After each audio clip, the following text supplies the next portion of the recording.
Jay Good good morning. My name is Sumeshwar. I welcome all of you on behalf of Art of Nim organization to योग Vasishtha morning session. नमस्ते, मैं सोमेश्वर आप सभी का art of link संस्था की तरफ से योग वाशिष्ठ के सुबह के सत्र में स्वागत करता हूँ। रोज की तरह आज के सत्र की भी शुरुआत हम लोग 3 बार ओमकार के उच्चारण से करेंगे। Today we are on day 114। आज हम लोग 114वें सत्र में यहाँ पे पहुंच चुके हैं। यह सत्र हिंदी में रहेगा। इसी का जो पूर्ण तरह से अनुवाद होता है वो इंग्लिश में, वो हमने कल देखा था। तो इवनिंग में जो सत्र होते हैं वो इंग्लिश में चलते हैं और जो मॉर्निंग के सत्र है वो हिंदी में यहाँ पे हम लोग लेते हैं। अपने सारे जूम के पार्टिसिपेंट, अपने सारे फेसबुक के व्यूवर्स और अपने सारे यूट्यूब के व्यूवर्स, इन सभी का भी आज के इस सत्र में स्वागत है। आज हम लोग क्या देखेंगे? कोई भी इंसान, वह अपना डे टू डे रूटीन हो, अपना जो मटेरियल लाइफ हो, इस जगत में हम लोग जीते हैं, अपने को कुछ जिम्मेदारी अपने ऊपर होती है, उनको हम लोग फलीभूत करने के लिए प्रयत्न करते हैं। कभी हमको सक्सेस मिलता है, कभी हमको सक्सेस नहीं मिलता है। इन सारी चीजों से हम लोग गुजरते हैं। फिर किसी एक दिन इस तरह से भी जिंदगी में ऐसा पड़ाव अपनी आता है कि हमको एक आध्यात्मिक मार्ग, स्पिरिचुअल मार्ग पे चलने का यहाँ पे स्फुरन मिलता है और हम लोग उस मार्ग पे भी चलते हैं। तो जैसे ही हम लोग इस मार्ग पे चलने लगते हैं तो फॉर श्योर कुछ तो अपने को दिक्कतें आती है, कुछ तो अपने जीवन में ऑब्स्टेकल्स आते हैं। तो यह ऑब्स्टेकल्स आते समय हम अपने अंदर कौन से ऐसे कॉन्सेप्ट्स, कौन से ऐसे चीजें बनाते जो अपने को, जो हमें जो प्राप्त करना है उसे करने में दी है। तो ऐसे 9 ऑब्स्टेकल्स पतंजलि योग सूत्र में बताए हैं। हम लोग उसको देखते हैं साथ का। और आप बात पे भले वो मटेरियल को वो एक ऑब्स्टेकल के रूप में आपको बाधा में ऑलरेडी ले चुके हैं। You can always listen to that. Today we'll just recap it. No, we'll not go into details of that. Then ऐसा करते करते अपनी जीवन में हम लोग कुछ तो एक कॉन्सेप्ट के रूप में अज्ञान की कुछ भूमिका लेते हैं। वो अज्ञान की भूमिका उस तरह से चीजों को सोचना भी अपने जीवन में क्या बन जाता है, आता है नर करे सो करनी का नारायण बन जाए। माने जो अपने जीवन में जो ये ज्ञान की जो भूमिका होती है, माने उसका जर्नी किस तरह से एक सामान्य इंसान किस तरह से मुक्त बन जाता है, किस तरह से नर का नारायण बन जाता है। यहाँ पे नर और नारायण की बात हो रही है, तो यहाँ पे कोई पुरुष की बात नहीं हो रही, यहाँ पे स्त्री पुरुष दोनों भी इसमें शामिल है। तो किस तरह से वह अपनी जिंदगी में इर्रेस्पेक्टिव क्या आपका जेंडर है, क्या आप बिजनेस करते हो, सर्विस करते हो, स्टूडेंट हो, गृहिणी हो, आप क्या रोल प्ले कर रहे हो, वो कोई उसका कोई ऑब्जेक्टिव ही नहीं। कुछ भी आप करो, इट रिस्पेक्टिव ऑफ दैट। आपने संन्यास ले लिया है, आप वैराग्य में हो, आप ब्रह्मचारी हो, आप गृहस्थाश्रम हो, कुछ भी आप अपनी जिंदगी में कर रहे हो, उसको पूरी तरह से एक उच्चतम श्रेणी में, जिस तरह से मर्यादा पुरुषोत्तम को आज हम लोग मर्यादा पुरुषोत्तम, पुरुषोत्तम, तो पुरुष में जो सबसे उत्तम ना, तो यहाँ पे स्त्री में सबसे उत्तम, दोनों भी चीजें आ जाती है। पुरुषोत्तम बोलो या स्त्री उत्तम बोलो, कोई फर्क नहीं पड़ता। उसमें हम लोग ऐसे अपनी जिंदगी को पाले। ऐसी 7 काम की कौन सी भूमिका होती है जिससे गुजरते हुए इंसान उस को प्राप्त कर लेता है, उस ईश्वरत्व को प्राप्त कर लेता है। अपनी जिंदगी का वो काम आ जाता है जहाँ पे वह सब कुछ पा लेता है। यह सारी चीजें हम लोग आज थोड़े ही रूप में क्यों ना हो उसको प्रयास करेंगे आपके सामने व्यक्त होने का। फिर आप भी अपने आप को यहाँ पे व्यक्त करना कि आपके जीवन में किस तरह से आप कर रहे हो, आपके जीवन में ऐसे कौन से ऑब्स्टेकल्स आते थे, कैसे आपने उसको ओवरकम किया, what is it that help you, that you can share. सबके साथ हम लोग उसको साझा करेंगे। चलिए इस सत्र को आगे बढ़ाते हैं। रोज की तरह 3 बार ओमकार का उच्चारण करके, गुरु शक्ति का आह्वान करके और उन्हीं के सानिध्य में आज इस सत्र को हम लोग आगे बढ़ते हैं। लेट्स क्लोज अवर आईज, आराम से बैठ जाए, रीढ़ की हड्डी सीधा कर ले, पूरी तरह से सजग, कंप्लीटली अवेयर, येट काम। पूरी सजगता के साथ शांति।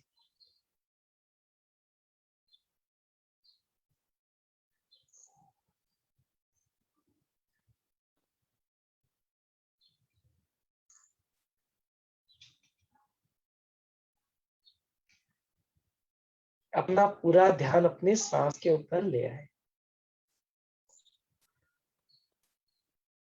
एक साधारण सांस अंदर ले, छोड़ दे, पूरी तरह से खाली हो जाए। एक गहरी लंबी सांस अंदर ले,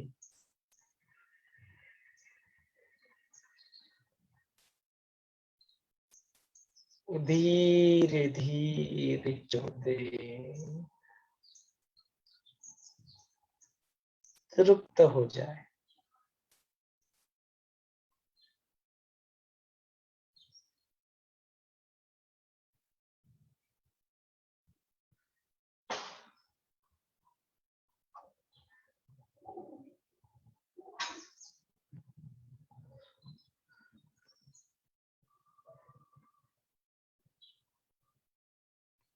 यह ऐसी ही शून्य अवस्था से जो नाद होता है, जो शून्य अवस्था से शुरू होता है, जो नाद होता है उस वक्त भी शून्य होता है और उसका आउटकम भी शून्य निकलता है। ऐसे ही ओंकार का उच्चारण करते हैं। एक गहरी लंबी सांस अंदर ले,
गुरु शक्ति का आवाहन कर ले।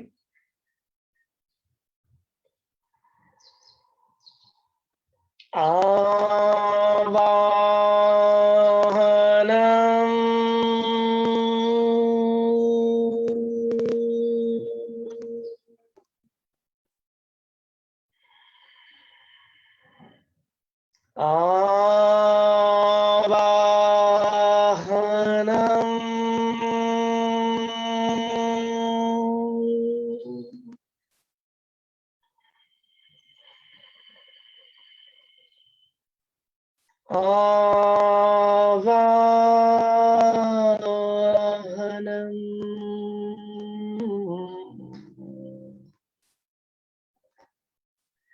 पुनः पुनः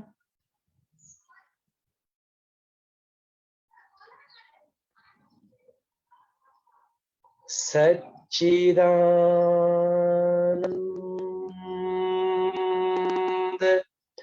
रूपो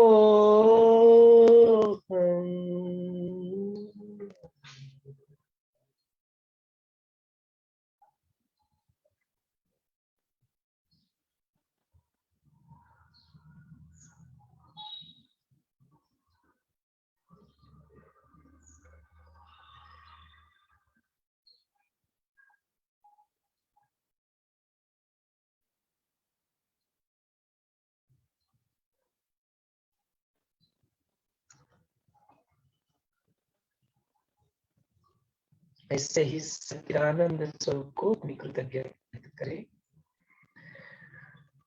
गुरुर् ब्रह्मा गुरुर्विष्णु गुरुर्देवो महेश्वरः गुरुर् साक्षात् परब्रह्म तस्मै श्री गुरवे नमः। तस्मै श्री गुरवे नमः।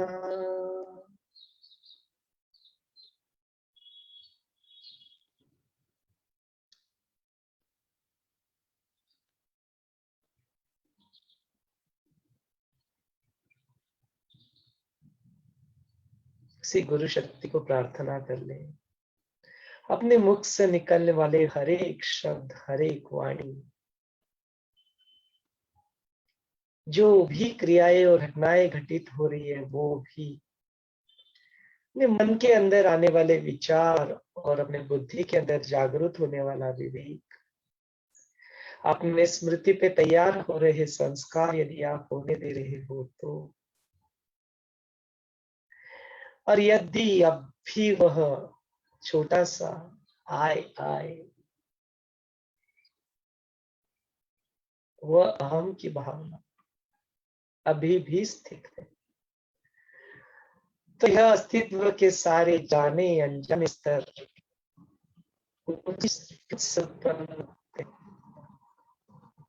तो से मैं ऐसी प्रार्थना करूँ।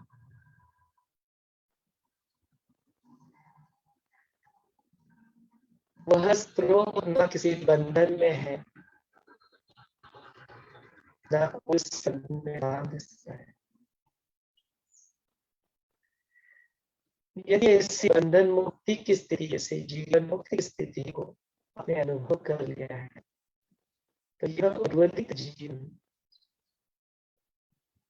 की प्रेरणा से प्रेरित है।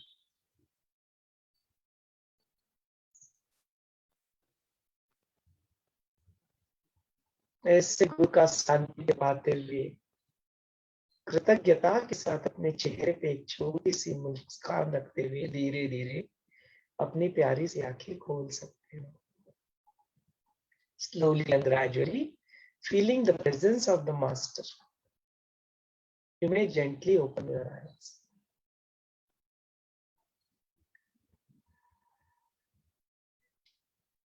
Jai Gurudev. Let's continue with our session. So here we are on chapter number 285. 86 chapters आएंगे. So he starts with Vashishtha Muni starts sharing to Rama that whatever comes in this life, you express yourself into three different avasthas, three different states, so that whatever it appears to you as a grassroot subtle body, जो भी अपने जीवन में हम लोग अपने आप को एक किसी भी प्रकार की अवस्था में पाते हैं, तो यहाँ पे तीन प्रकार की अवस्था यहाँ पे कही गई है। तो ये तीन प्रकार की जो अवस्था होती है, यह होती है पहले तो अपना जो दिखने वाला पूरी तरह से जो ग्रासरूट जो ऑब्वियसली दिखता है वो होता है ये शरीर जो क्रियाएं प्रक्रियाएं, जो श्वास प्रश्वास जो चलते रहता है, शरीर के जो इंद्रिया रहते हैं, ज्ञानेन्द्रिया रहते, कर्मेंद्रिया रहते, अपने अपने जो शरीर की सारी जो एक्टिविटी चलती रहती, सारी चीजें जो आती है वो आती है अपने जीव भाव का स्थूल रूप, इसको कहते हैं। तो यही जो जीव भाव है, यही जीव भाव जब कुछ सोचने लगता है, कुछ डिस्क्रिमिनेट करने लगता है, कुछ अपने आप को सेपरेट मानने लगता है और कुछ जानने का प्रयत्न करके कुछ स्टोर करने लगता है, तो यही जीव भाव जो है, यही जीव भाव चित्त भाव जो है, वो चित्त जो है अपना बुद्धि मन स्मृति अहंकार का रूप यहाँ पे धारण कर लेता है, तो यही चित्त भाव में आ जाता है। तो जो जो जीव है अपने को चित्त रूप में पाता है, यह सूक्ष्म रूप यहाँ पे अतिवाहिक शरीर इसको कहा जाता है।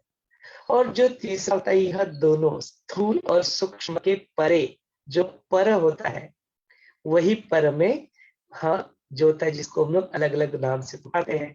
कोई इसे ब्रह्म कहता है, कोई इसको शिव कहता है, कोई इसको आत्मा कहता है, कोई इसको परमात्मा कहता है। अलग अलग उपाधियों से हम लोग इसको एड्रेस करते हैं।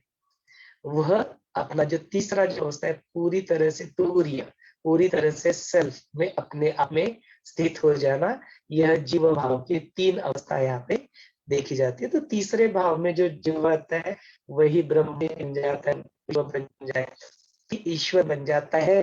तो यह जो नर है, जो स्थूल रूप में अटका होता है, तो यह नर वह नारायण कैसे बन सकता है, कैसे अपनी ध्येय को प्राप्त कर सकता है। जो अपनी दैनंदिन रूटीन जो रहती है उस समय भी जो अपने ध्येय होते हैं, मटीरियल लाइफ के जो गोल होते हैं, जो कामनाएं होती है, जो इच्छाएं होती है, उनको प्राप्त कैसे कर सकता है।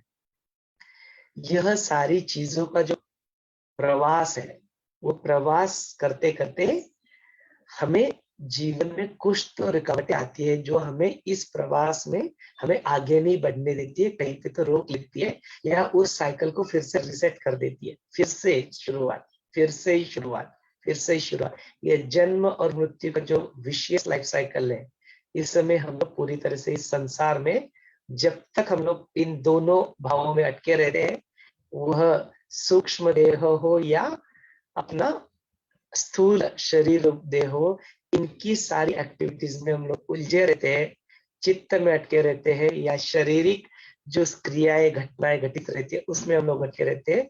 तो यह अपने जीवन में अपने को कुछ न कुछ स्वरूप में रुकावटें पैदा करता है।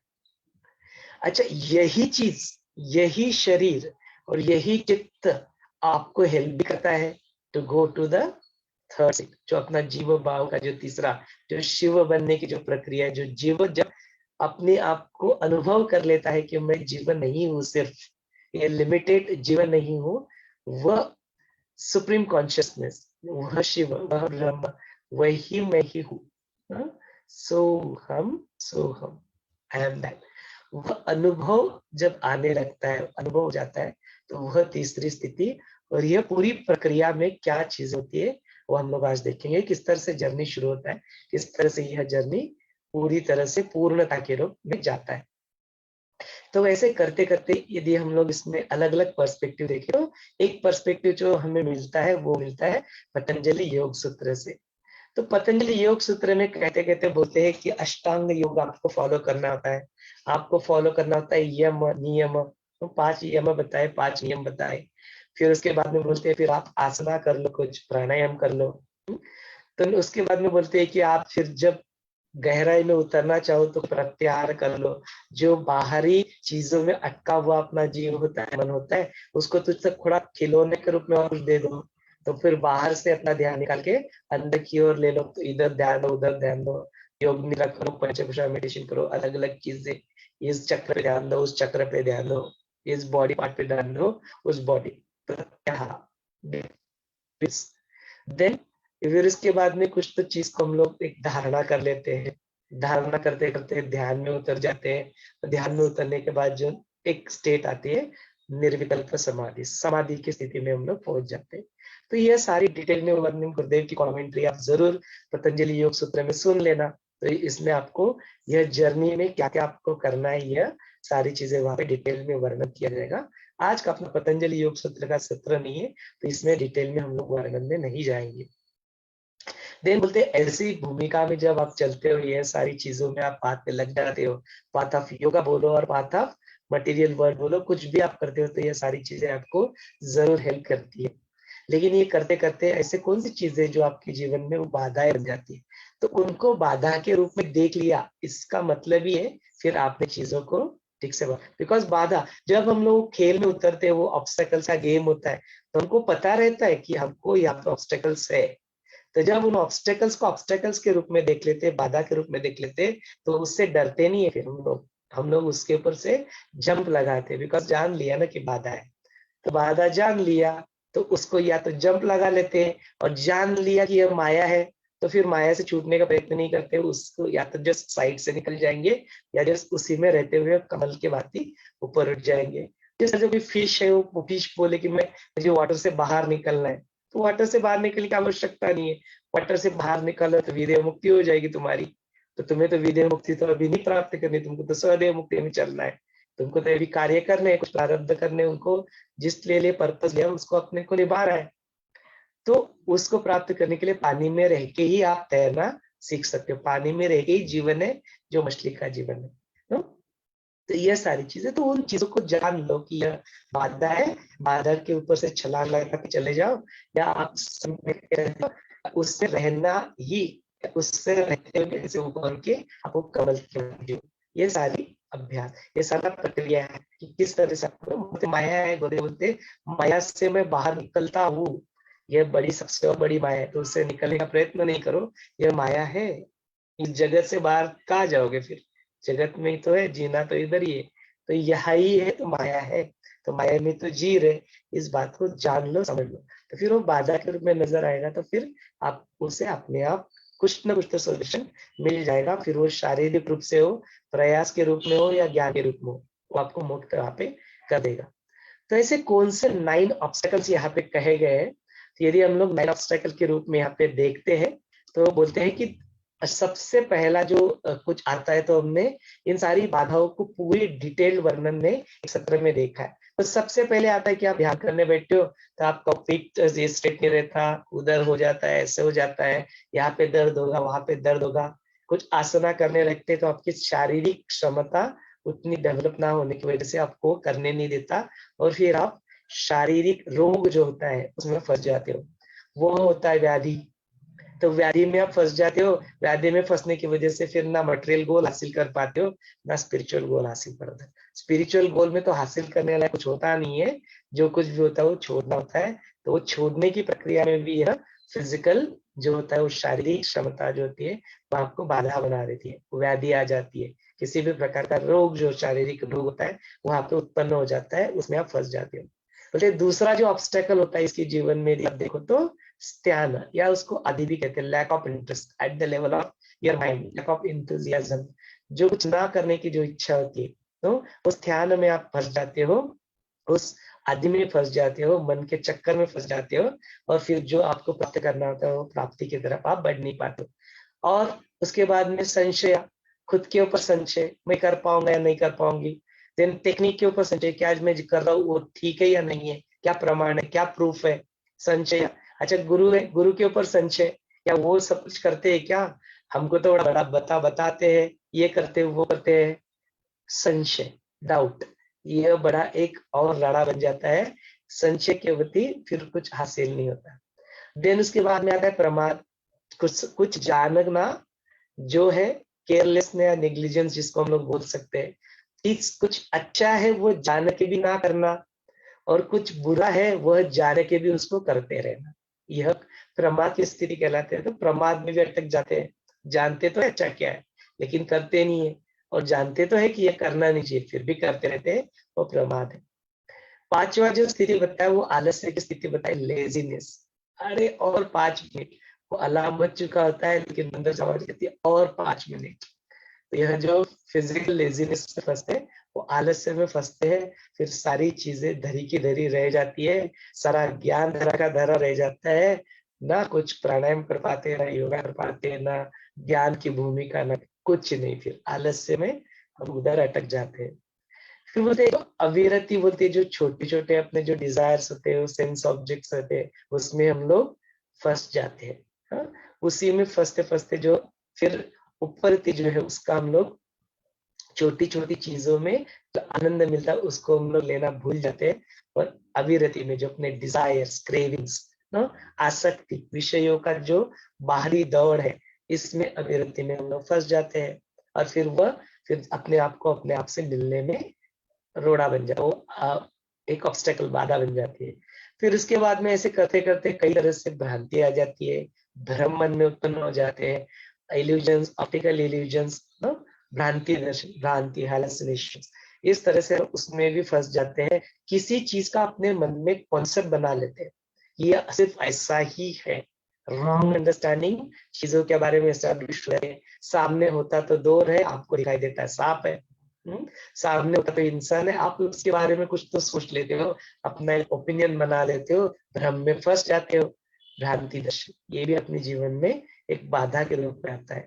फिर बोलते कि यार मैंने कितने सालों से प्रैक्टिस की, लुक एट मी, 10 साल, 20 साल, 30 साल, अभी तो आर्ट ऑफ लिविंग के 40 साल भी यहाँ पे अभी हमने सेलिब्रेट किए, इतने साल हो गए। इतने साल से देखो मैं यहाँ पे तपश्चर्या कर रहा हूँ, लेकिन मैंने कुछ तो प्राप्ति नहीं किया।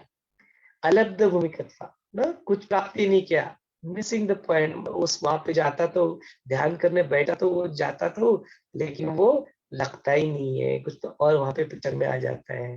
प्रैक्टिस तो इतनी की लेकिन बात तो नहीं बन रही, इस तरह का ख्याल बन गया ना, तो उसको बोलते हैं अलब्ध भूमिकत्व, कुछ प्राप्त करने का एहसास ना होना। और बोलते हैं कि नहीं नहीं, कभी कभी तो प्राप्त तो हो जाता है, लेकिन वो टिका नहीं रहता। अनावस्थितत्व, जो अपना एक एबिलिटी होता है कि किसी चीज को बनाए रखना, या सुबह आते हैं, साधना सेवा सत्संग करते हैं, जब गुरुदेव आते हैं, गुरुदेव को सुनते हैं, तब तो बड़ा अच्छा लगता है, लेकिन दिन भर टिक नहीं पाता। अनावस्थित तत्व, कि सारी चीजें करते रहे, उसका अनुभव तो होता है, कुछ मिला तो ऐसा लगता है, लेकिन उसको बरकरार नहीं रख पाते।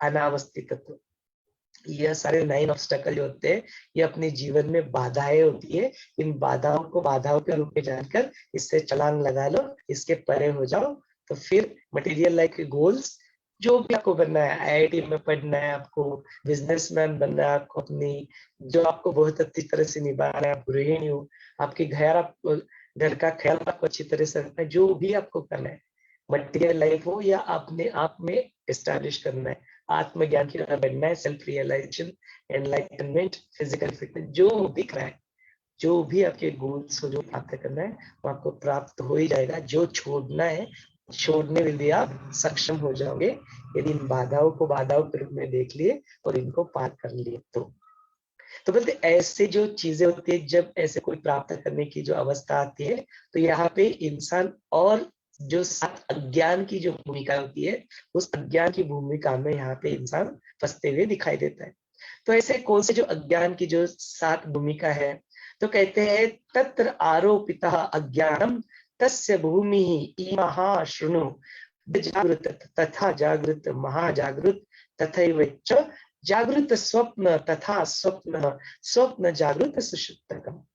तो बोलते यह ज्ञान की अज्ञान की जो 7 भूमिका होती है, उसमें बीज जागृत एक अवस्था आती है, देन जागृत एक अवस्था आती है, देन महाजागृत एक अवस्था आती है, जागृत स्वप्न एक अवस्था होती है, स्वप्न एक अवस्था होती है, स्वप्न जागृत अवस्था होती है, और जो सातवीं रहती है वो सुषुप्ति अवस्था होती है। इन मोहमय में फंस के यह जो अज्ञान के जो 7 प्रकार है, इन 7 प्रकारों में कहीं ना कहीं इंसान फंसा रहता है। तो क्या होता है कि जो बीज जागृत अवस्था वो कौन सी होती है, जो कोई व्यक्ति जो जीव होता है, जो अपने आप को यहाँ पे व्यक्त करता है, और जो व्यक्त करने की जो दिशा होती है कि वो पूरी तरह से इसको थोड़ा एनालॉजी के रूप में देखे ना, तो हम लोग अपनी जीवन में जो सोते हैं उसके साथ देखो, तो बोलते वह गहरी नींद में होता है, और गहरी नींद से अभी वह बिल्कुल आरंभ ही होता है, वो जागने वाला ही होता है नो।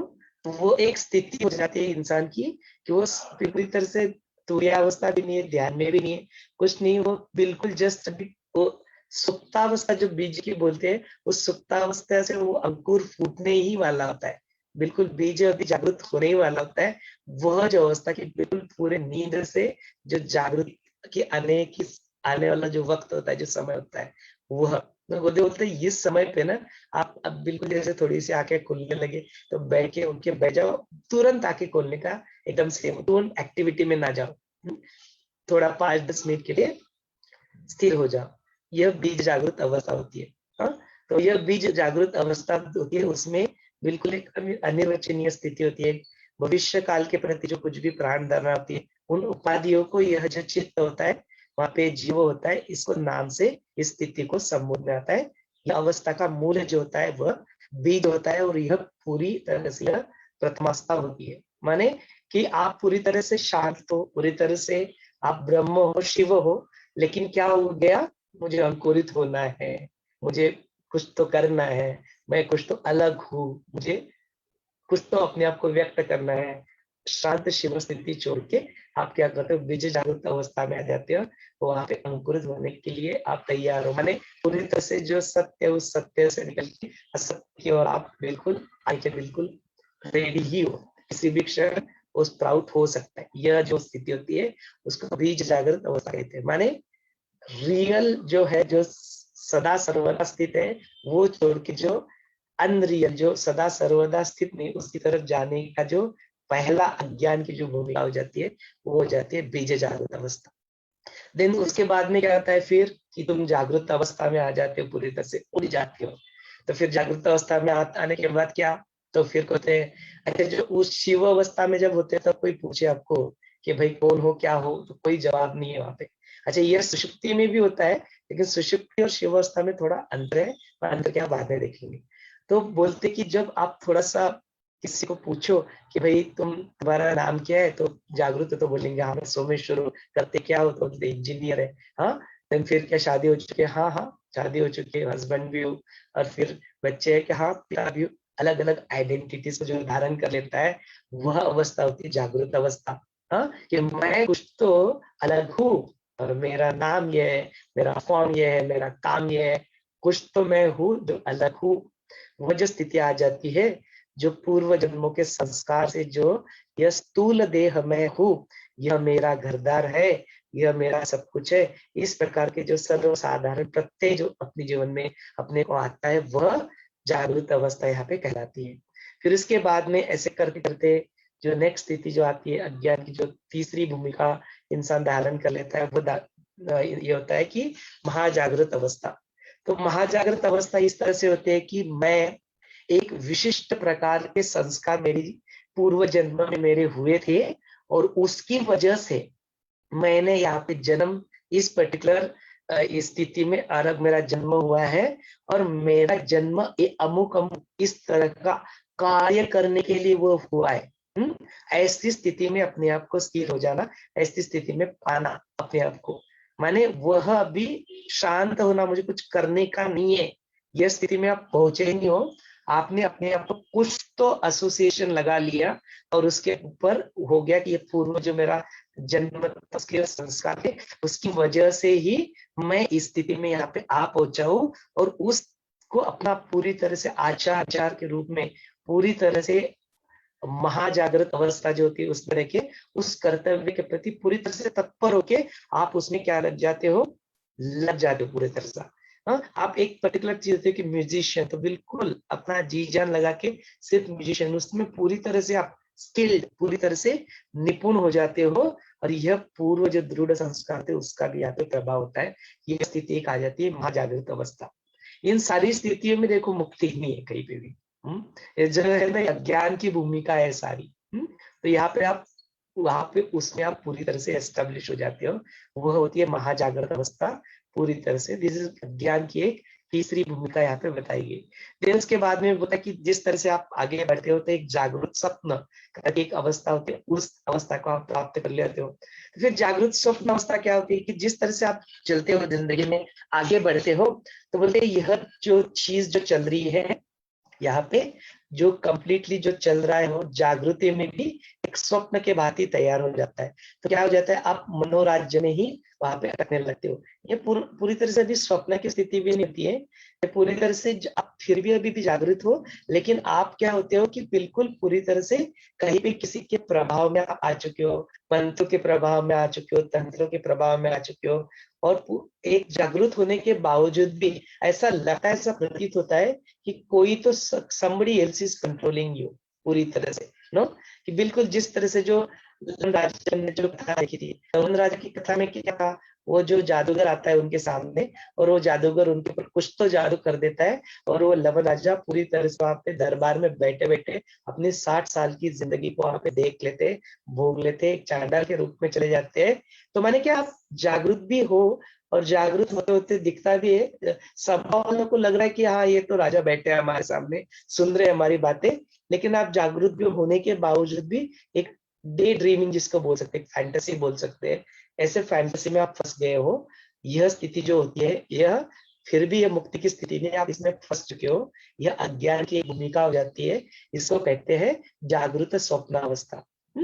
तो यह इसमें आप भ्रम में होते हो, बिल्कुल भ्रांति में आप फंस चुके होते हो, और पूरी तरह से इसी में आप अटके रहते हो, नो, कि एक जगह ही दो चांद दिखना, सारे जो भ्रांति की जो सारी चीजें, यह जागृत स्वप्न अवस्था की स्थिति होती है कि आपकी आंखें खुली रहती है, आपको दिखता कुछ और है, होता कुछ और है।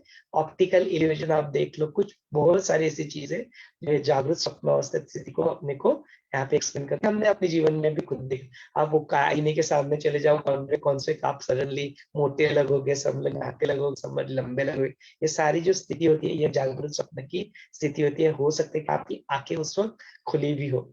देन उसके बाद में जो पांचवी जो अज्ञान की जो भूमिका बताई, वो स्वप्नावस्था। स्वप्न हम सबको जानते हैं कि जब आप सोए होते हो और आप बिल्कुल डे ड्रीमिंग बोलो या जो स्वप्न होता है, सोते समय जो स्वप्न देखते हैं कि यह चीज अब ऐसे ऐसे कि बिल्कुल, यह स्वप्न कब आता है? पूरी तरह से जब आप सोने लगते हो, अभी नींद लगने ही वाली होती है, उस वक्त भी स्वप्न आते हैं। और आप नींद से अभी बिल्कुल जो डीप स्लीप रहती है, वो सुषुप्ति की अवस्था होती है। हाँ, वो सुषुप्ति की अवस्था माने पूरी डीप स्लीप अभी नहीं है, नींद लगने ही वाली है, या नींद पूरी तरह से आपकी सुषुप्ति की अवस्था खत्म हो गई है, डीप स्लीप खत्म हो गई है, और अभी आप जागने ही वाले हो। लेकिन उससे पहले जो एक घंटा 1.5 घंटा जो होता है, वह पूरी तरह से आप कि, या ऐसा भी हो सकता है कि आपका जो शरीर है, उस शरीर की अभी विश्रांति पूरी नहीं हुई है, लेकिन ब्रेन की विश्रांति पूरी हो गई, तो ब्रेन आप एक्टिवेट हो गया, शरीर अभी भी सोया पड़ा हुआ है निस्तेज की तरह। तो यह जो होता है, तो उस वक्त तो क्या रहता है, ब्रेन एक्टिवेट होने की वजह से वो कार्य करने लग जाता है।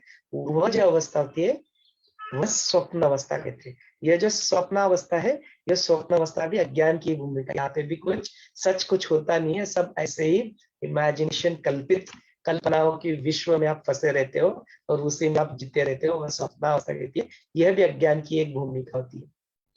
तो फिर वहां पे यदि देखो आगे बढ़ो, तो बोलते देन स्वप्न जागृत एक अवस्था आती है। तो बोलते ऊपर की जो स्वप्न जागृत अवस्था होती है, उसमें हम लोग यदि दीर्घ काल तक टिक जाए, आप मतलब स्वप्न में गए और आप बाहर ही नहीं आए, माने आपने उस रियलिटी को, स्वप्न को ही सच मान लिया और आप उसी में जी रहे हो, उसी स्वप्न में आप जी रहे हो। तो ये स्वप्न जागृत माने स्वप्न है, स्वप्न में आप बिल्कुल ऐसे जी रहे हो जैसे आप वहां पे रियल हो। तो if you have seen the movies such as Inception, वो इंसेप्शन में उसकी जो बीवी रहती है, वो बिल्कुल इस स्वप्न जागृत अवस्था में रहती है, वो स्वप्न में रहती है। स्वप्न में उसको लगता है, वो उसको बोलते है कि तुम जो रियल जो रहता है, वो बोलती है तुम वहां पे वहीं पे रह जाओ, अभी जाने की जरूरत नहीं है, यही सत्य है। ये जो वर्ल्ड अभी जो दिख रहा है, यही वर्ल्ड सत्य। देखो अपने बच्चे भी यहाँ पे दिखाती है उसको, अपने बच्चे भी है। जिन्होंने अभी तक इंसेप्शन मूवी नहीं देखा, उनको देख लेना कि इंसेप्शन मूवी क्या है। यहाँ पे तो बोलते वो स्वप्न में ही आपको निकलने का, बिकॉज स्वप्न में इतना अच्छा लगता है, स्वप्न से निकलने का। उसमें और एक सीन भी दिखाया कि जो अपने थोड़े से जो वार्धक्य के रूप में जाते हैं वो लोग, वो डिप्रेशन में आते हैं, वो एक इंसान के पास जाते हैं, वो उनको कुछ तो औषधि खिला देता है, और 10 घंटे के लिए, 12 घंटे के लिए वो स्वप्न में। तो उनको इस तरह से आदत लग जाती है कि वो जो दुनिया में जो ऑब्स्टेकल्स उनके जीवन में आते हैं, उनको वो सह नहीं पाते, जो दुख जीवन में आते हैं उनको सह नहीं पाते, तो उसके पास चले जाते हैं। वो फिर उनको वो औषधि देता है एनेस्थीसिया के रूप में, और उसको खा के वो अलग स्वप्न की दुनिया में जीते रहते हैं। यह स्थिति जो है, यह स्थिति कहलाती है स्वप्न जागृत अवस्था। माने आप स्वप्न देख रहे हो और उसको ही सच मान के उसी में रहना पसंद करने लग गए हो, तो you are gone, your biggest stuck there. That अवस्था इज कॉल्ड अज्ञान की। जो अपनी छठी अवस्था है, वो स्वप्न जागृत अवस्था होती है। और जो सातवीं जो अपनी ज्ञान की अवस्था होती है, वह सुषुप्ति। सुषुप्ति माने एक पूरे गहरी नींद में, जहां पे मूढ़ता आ जाती है। मूढ़ता माने का, वहां पे कोई भी अवेयरनेस ही नहीं है। You are not aware of who you are, you are not aware of what is there. Then what is the difference between सुषुप्ति अवस्था एंड शिव अवस्था या ब्रह्म अवस्था या आत्मस्थिति में जाना चल, उन दोनों में अंतर क्या है? तो यहाँ पे सुषुप्ति में आप बिल्कुल किसी भी चीज के बारे में अवेयर ही नहीं हो, मूढ़ता में हो, जड़ता में हो, कुछ नहीं है। कोई हिलाता है आपको तो नहीं उठ रहे, कोई आपको नाम पूछ रहा है तो कुछ नहीं है, जवाब नहीं कुछ। लेकिन ये स्थिति शिव अवस्था में, ब्रह्म अवस्था में, सेल्फ में, आत्मा में जो स्थिति तो उनकी भी होती है, लेकिन वहां पे क्या है, पूरी तरह से आप अवेयर हो। ये जागृत स्थिति नहीं है, ये पूरी तरह से आप जानी जो होती है ना, पूरी तरह से you are self luminous, you are self aware. आप अपने आप में पूरा तरह से स्वयं प्रकाशित तो हो, लेकिन आप जानते हो, यू आर अवेयर कि हाँ मैं स्वयं प्रकाशित हूँ। वह स्थिति, वो एक अलग स्थिति होती है अदर देन सुषुप्ति। सुषुप्ति माने बिल्कुल पूरी तरह से गहरी। तो गहरी नींद है, आप अवेयर ही नहीं हो चीजों के बारे में, तो सेल्फ के बारे में क्या अवेयर होगी? तो फिर सेल्फ का भी अवेयरनेस नहीं है, बाकी चीज को भी अवेयरनेस नहीं है, आप बिल्कुल एक मृत के भांति वहां पे पड़े रहते हो। वो सुषुप्ति होता है। यदि अज्ञान की ही अवस्था है, यहाँ पे भी मुक्ति नहीं, ये अज्ञान की अवस्था होती है। तो यह सारी चीजें होती है, ये अज्ञान की भूमिका यहाँ पे बताएगी। अभी इससे बाहर निकलना है तो फिर ज्ञान की भूमिका में आना पड़ेगा।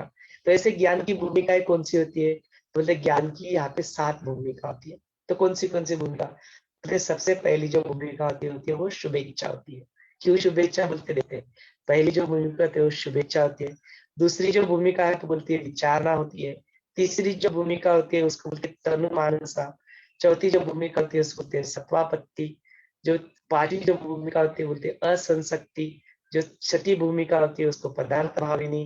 और जो 7वीं भूमिका होती है उसको तुर्यगा यहाँ पे कहा गया। तो यह 7 ज्ञान की अलग अलग भूमिका है। अच्छा, इसका यदि हम लोग रेफरेंस देखें तो इसका जो है ये इससे पहले भी आ चुका है। वहां पे 7 की यह ज्ञान भूमिका इस तरह से बताई गई है। कौन सी? शुभेच्छा, विचारणा, तुम मानसा, सत्वपत्ति, असंशक्ति, पदार्थ भाविनी और तुर्यगा। अभी जिस निर्वाण प्रकरण में हम लोग चल रहे हैं वहां पे जो 7 ज्ञान की भूमिका बताए, 7 ज्ञान की भूमिका को भी यहाँ पे देख लेते हैं कि यहाँ पे वह 7 ज्ञान की भूमिका क्या बताई है। तो यहाँ पे थोड़ा उन्होंने अलग तरीके से यहाँ पे बताया है। तो यहाँ पे कहते हैं जो ज्ञान की जो पहली भूमिका होती है वो यहाँ पे भी शुभेच्छा ही बताइए। दूसरी भूमिका विचारना बताइए। तीसरी जो भूमिका बताते हैं असंसंग करके, संगत से आप पूरी तरह से बाहर नहीं। तो असंसंग की जो होती है उसमें जो संपन्न स्वरूप में असंग संग होती है। तो अपने ज्ञान की अगली भूमिका यहाँ पे बताते हैं।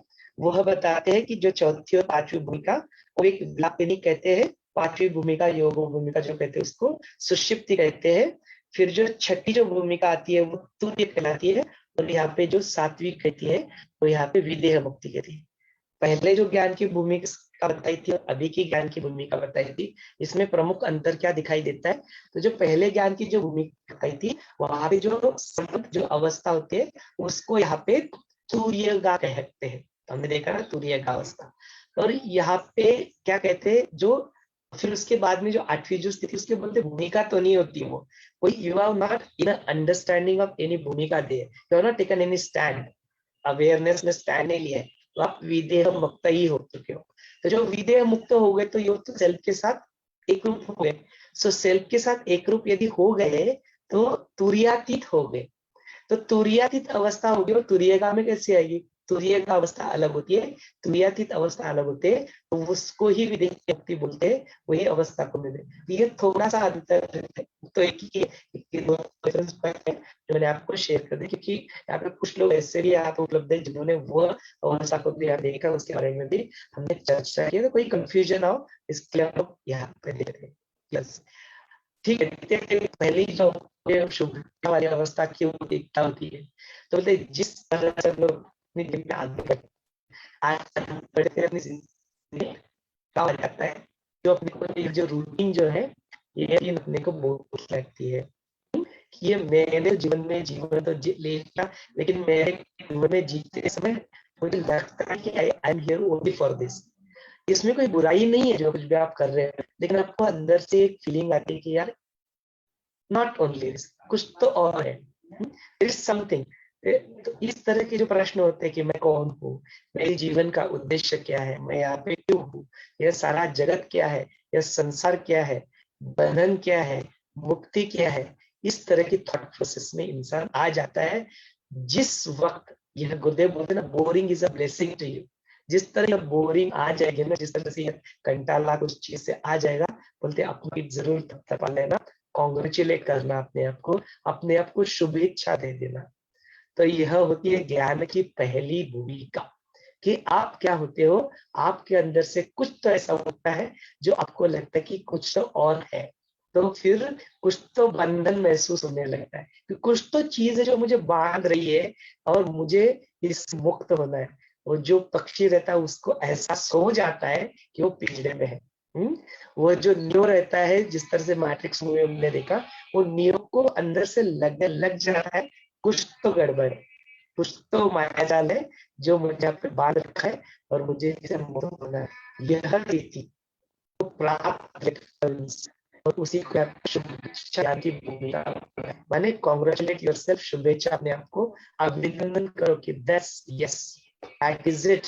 नहीं तो कई सारे लोग यह साथ जो अज्ञान की भूमिका है इसमें अटके हुए, लटके हुए, फंसे हुए, दे हैव नो आइडिया कि किस चिड़िया का नाम आत्मा है, किस चिड़िया का नाम ऐसा भी कुछ होता है, या ऐसे मुक्ति या मोक्ष ऐसा कुछ होता है, इसके बारे में पूरी तरह से कुछ भी अवगत नहीं है। देख डेली रूटीन में, इसलिए बोलते हैं ना मनुष्य जीवन क्यों प्राप्त करना है, तो बोलते प्राणियों में अवस्था नहीं होती। प्राणियां दे आर एब्सोल्युटली ओके, वो रोज जाएंगे, खाएंगे, पिएंगे, उसको रवान करेंगे, दे डोंट गेट बोर्ड। तो जो बोर नहीं होता उसे, वो मुक्त कैसे होगा? अच्छा, यह चीज जो जीवन मुक्त होती है उनकी स्थिति में भी आते हैं, वो भी वहां पे खाते पीते हुए सब कुछ करते हुए दिखाई देते, लेकिन वो पूरी तरह से एक अलग ही स्थिति होती है। देखेंगे कि वो नारायण की स्थिति क्या होती है, तो आएगा वो, इट विल कम। हाँ, तो यह पहली भूमिका होती है जो शुभेच्छा की भूमिका है। यू कॉन्ग्रेचुलेट योरसेल्फ, बिल्कुल अपने आप ही थपा लो, बिल्कुल कि आप उस स्थिति में, द जर्नी हैज बिगन, आपकी जो शुरुआत हुई है वो हो चुकी है। यह ज्ञान की पहली भूमिका। दूसरी भूमिका होती है, वो क्या होती है, तो उनकी विचारणा। तो ऐसी स्थिति में वो इंसान क्या करने लगता है, फिर विचारणा करता है, माने वो इंक्वायरी में आ जाता है। फिर वो ढूंढने लगता है कि यह ज्ञान मुझे कहाँ से मिलेगा। फिर वो एक बुक उठाएगा, फिर वो दूसरा बुक उठाएगा, फिर वो तीसरा बुक उठाएगा, कुछ तो बुक उठा के अपने पास लेके आएगा, योग वशिष्ठ का नॉलेज ढूंढेगा, किसी को वहां पे देखेगा, कुछ तो करेगा, सदगुरु को ढूंढेगा, सत्संग में जाएगा, किस तरह से कुछ तो करेगा, जो साधु संगति में रहेगा, ऐसे कंपनी को ढूंढेगा जहां पे उसको कहीं से भी यह ज्ञान मिल जाए।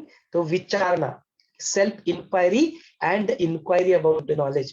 क्या मुझे सांख्य दर्शन से मिलेगा, क्या उपनिषद से मिलेगा, या वेदों का अभ्यास करूं, मैं क्या करूं, इस तरह से फिर वो पूछता रहता है, उस तरह से इंक्वायरी होती रहती है।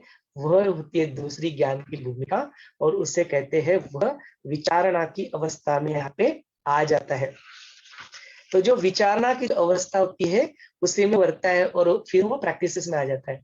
तो आर्ट ऑफ लिविंग कोर्स कर लेगा, हैप्पीनेस प्रोग्राम कर लेगा, बेसिक कोर्स कर लेगा, फिर उसके बाद में जो कुछ सीखा है वहां पे, और योग, प्राणायाम, मेडिटेशन, साधना, सेवा, सत्संग, यह सारी स्थिति जो होती है उसको वह करने में जुट जाएगा। प्रैक्टिस में यह बंदा आ जाएगा।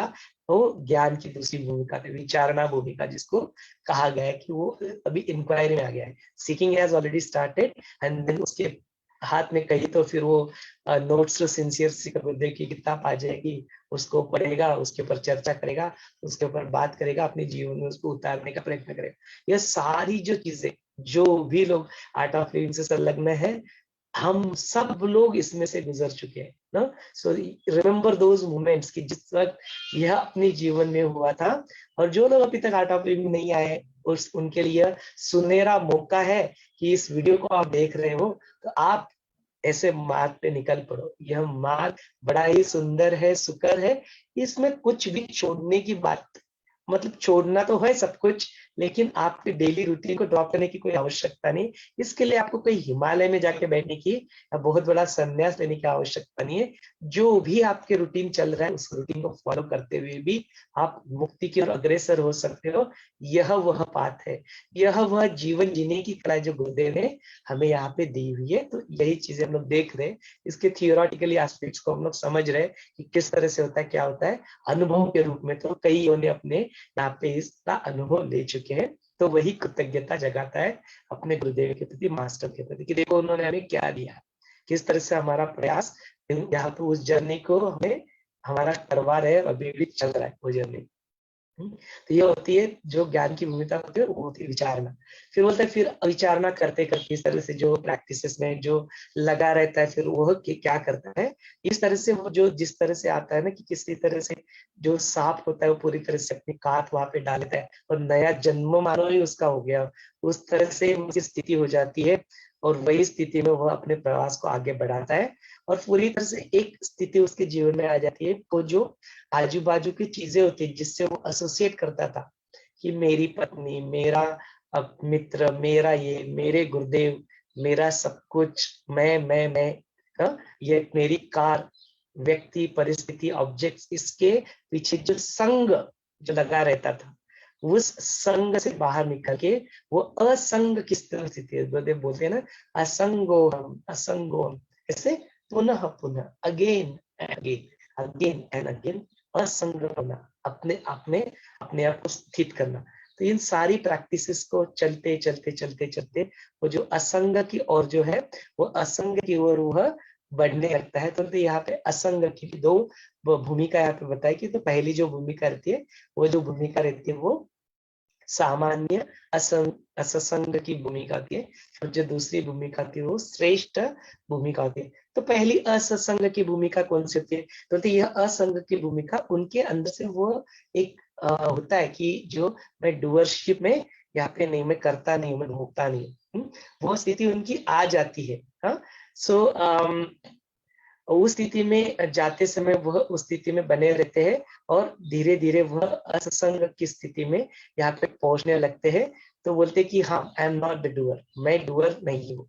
हाँ, इस स्थिति में वो अपने आप को बनाने में धीरे धीरे धीरे कामयाब होने लगते हैं। हाँ, और फिर उसके बाद में जो स्थिति आती है कि पूरी तरह से अपने आप को, जब ये स्टार्टिंग में भी यह स्थिति रहती है, I am not the doer, I am not the भोक्ता, तो जो journey of I am not the doer से जो चालू होता है, वो जो महाकर्ता, I am not the doer और I am the ultimate doer, I am not the observer, I am not the experiencer, but I am the ultimate observer, I am the ultimate observer. माने जो महाकर्ता, जो महाभोक्ता और जो महात्यागी, वो जो भूमिका जो हमने रिसेंटली इसके ऊपर चर्चा की, आप जरूर पिछले वीडियोस देख लेना, उसमें इसके ऊपर डिटेल वर्णन है। उस स्थिति को मैं कुछ करता नहीं मुझसे, मैं सब कुछ करने वाला मैं ही हूँ, मैं कुछ भोगता नहीं हूँ मुझसे, सब कुछ भोगने वाला मैं ही हूँ, और मैं कुछ त्यागता नहीं हूँ, और जो है, और यहाँ पे मैं ही महात्यागी हूँ, कुछ त्यागने के लिए यहाँ पे कुछ है ही नहीं। उसी अवस्था को प्राप्त करने की जो स्थिति होती है, वो सामान्य असंग से जो श्रेष्ठ असंग की जो स्थिति होती है, असंगोम की जो स्थिति होती है, वो स्थिति यहाँ पे ज्ञान की भूमिका में इंसान उतर जाता है। ऐसे स्थिति में पहुंचते पहुंचते एक चीज हो जाती है कि जो तीनों की तीनों अवस्था देखे, तो आपने देखा होगा कि तीनों की तीनों अवस्था में करते हुए इंसान जागृत अवस्था में रहता है पूरी तरह से। हम दूसरी अवस्था में अभी तक नहीं पहुंचता है, जागृत अवस्था में अपने आप को पूरी तरह से पाता है, और यह सारे प्रयत्न जो होते हैं, जो प्रयत्न होते हैं, उन प्रयत्नों को करते ही रहता है, इस कंटिन्यूअसली इन स्थिति में होता है। तो ये जो ज्ञान की तीनों भूमिका थे, वहां पे वह एक आर्यता करके होती है, वो आर्यता वहां पे उदय होने लगती है। लेकिन यहाँ पे फिर तीनों में भी भूमिकाओं में जागृति इसको कहा जाता है। बस अभी भी यहाँ पे सारी चीजें इन्वॉल्व है, यहाँ पे आपका शरीर इन्वॉल्व है, यहाँ पे आपके कर्म इन्वॉल्व, आपके एक्शंस इन्वॉल्व है, यहाँ पे आपका शारीरिक जो सारी चीजें हैं, वो इन्वॉल्वमेंट अभी भी चल रही है ना। अलग अलग प्रकार की जो पदार्थ के जो वेदों की जो भावना होती है, जो नाना कल्प यहाँ पे कल्पनाएं जो करते थे, जो पूज्य जो गुण होते हैं उसकी तरफ जो आकर्षित होता है, जो मूल बुद्धि होती है, वो अभी मोक्ष के बदल जो जिज्ञासा उत्पन्न होती है, यह सारी चीजें यहाँ पे वो इंसान करते रहता है, और इसी को नित्य करके फिर वो आर्य स्थिति को प्राप्त कर लेता है। ऐसे आर्य बोलते हैं। सो ऐसे जो कर्म करते करते जो चित्त जो होता है प्रसन्न हो जाता है, जिसको पश्चाताप नहीं करना पड़ता, ऐसी स्थिति में यह इंसान आ जाता है। तो ऐसे करते करते करते फिर क्या होता है, तीनों भूमिकाओं को जो पार कर लेता है, जो अज्ञान की सारी जो भूमिका हमने देखी, उसका वहां पे क्षय होने लगता है, और एक पूर्ण चंद्रमा के भांति जो उसका जो होता है, उसकी तरह से वो शोभायमान वहां पे हो जाता है। और फिर जो स्थिति एक आ जाती है, जो नित्य जो स्थिति होती है, नित्य चित्त जो योगी की जो स्थिति होती है, फिर वो विभाग रहित, अखंड, आदि अंत शून्य, सम, ऐसे पर ब्रह्म को वो अपने आप को देखने लगता है। जो द्वैत नहीं था, अभी तक क्या रहता है, तीनों भूमिकाओं में अभी भी द्वैत है ही। जागृत अवस्था है, जागृत है माने द्वैत आ गया, उस अवस्था में आप लटके हो, फंसे हो। लेकिन उससे निकल के आप फिर जाते हो जो अपनी चौथी जो अवस्था होती है, उस चौथी अवस्था में जाते हो, विलापनी जिसको कहते हैं। और जो पांचवी अवस्था है फिर सुषुप्ति में आते हैं। तो पहले विलापनी में आप चले जाते हो, फिर द्वैत भावना पूरी तरह से नष्ट होके पहले जो तीनों भूमिकाएं होती है, जो जागृत अवस्था होती है, उससे निकल में चौथी भूमिका में आप क्या करने लगते हो, एक जो विलापनी जिसको कहते हैं स्वप्न अवस्था के बाद ही, माने आप क्या करते हो, आपके सामने तो सब कुछ चल रहा है, लेकिन you consider it sir as unreal world, you consider it as dream. तो गुरुदेव बोलते हैं ना कि सारा जो दिख रहा है रियल, वो भी एक स्वप्न के भांति मान लो, तो फिर उसे अपने आप ही मुक्ति मिल जाएगी, उसमें आप फंसे नहीं रहोगे, लटके नहीं रहोगे। यह जो थोड़ी अवस्था होती है, बिल्कुल स्वप्न के भांति अवस्था होती है, स्वप्न नहीं होती है। आप स्वप्न जो रियल आपको दिख रहा है, सब कुछ आपके सामने होता है, आप उसको क्या मानते हो, स्वप्न है, ये तो ड्रीम है, ये तो अनरियल वर्ल्ड। इस तरह से उसके तो कोई निर्माण नहीं। यह जो स्थिति होती है, यह स्थिति में पहले जो तीन अवस्था होती है, उसमें व्यवहारिक सत्ता जो जगह होता है उसका भान होता है, लेकिन जो चौथी भूमिका होती है, तो प्रतिभाषिक होते हैं, सूक्ष्म मानस सत्ता होती है, वहां पे जगह का भान बिल्कुल सूक्ष्म रूप में होता है, भास के रूप में होता है। पहले इसलिए क्या होता है, आपका जागृत अवस्था में जो तीनों ज्ञान की भूमिका है, उसमें उसमें आप चीजों को परसीव करते हो, उसको सत्य मानते हो, उसमें जागृत अवस्था में उसको रियल मानते हो। हाँ, तो उसमें व्यवहार रूप में उसको, उसका व्यवहार रूप में उसका जागृत अवस्था का भान होता है। लेकिन जो चौथी अवस्था में जैसे ही जाने लगते हो आप, वो फिर उसका भान उसका किस तरह से रूप में एक भासमान की तरह देखते हो, एक प्रतिभाषिक एक जो रूप है, उस भास के रूप में उसको देखना शुरू कर दे तो, और वो सूक्ष्म और मानव स्तर पे ये सारी चीजें होती है। और जो पांचवी जो स्थिति होती है, वो होती है पारमार्थिक सत्ता का वहां पे अविशिष्ट हो जाता है। और वो सारी स्थिति में जिस तरह से आप कुछ कार्य करते हो, पूरी तरह से जो कार्य होता है वो सुषुप्ति पद की भांति होते रहता है। माने पांचवी जो स्थिति होती है, उसमें क्या कहते हैं कि वहां पे सर्व पदार्थ विषय जो रहते हैं, वो जानिव ही खत्म हो जाती है। जानिव रहित माने सारी चीजें जो आउटवर्ड दिखती है, वो होती है, उसका ना कोई भास भी नहीं होता है। चौथी स्थिति में तो उसका भास की तरह देखते हो आप, कि उसको स्वप्न के रूप में देखते हो। लेकिन पांचवी स्थिति जब आ जाती है, सुषुप्ति पद जाता है, इस सुषुप्ति पद में तो किस तरह से एक पूरी तरह से मूड आता है ना, इंसान कुछ भी नहीं होता है, अवेयरनेस। यहाँ पे पूरी तरह से अवेयर होता है इंसान, लेकिन जागरूक भी नहीं रहता है, और किसी भी प्रकार का भास भी नहीं होता है, और किसी की प्रकार की जागृति भी यहाँ पे नहीं होती है। वो जो स्थिति होती है, वो जो सुषुप्ति पद है, उस सुषुप्ति पद को इंसान प्राप्त कर लेता है। फिर वो पूरी तरह से जो केवल अद्वैत होता है, उसी अद्वैत में ये स्थिर हो जाता है।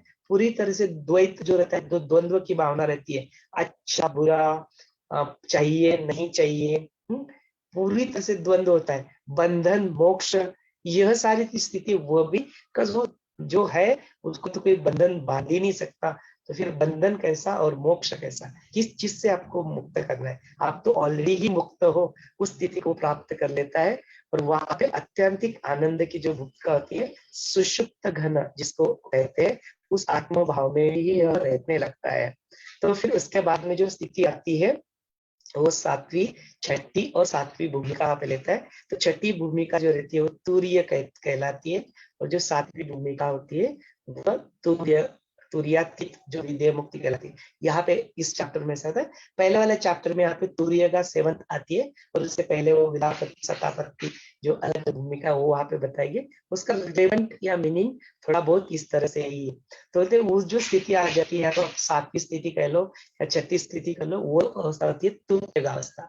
तुर्यगावस्था मान क्या, यहाँ पे कोई जागृति का भी कोई आभास नहीं है, यहाँ पे स्वप्न भी नहीं चल रहा है, और यहाँ पे सुषुप्ति भी नहीं चल रहा है। एक और ही जो अपनी जीवन की जो अवस्था बन जाती है, जिसमें आप क्या होते हो, जीवन मुक्त बन चुके होते।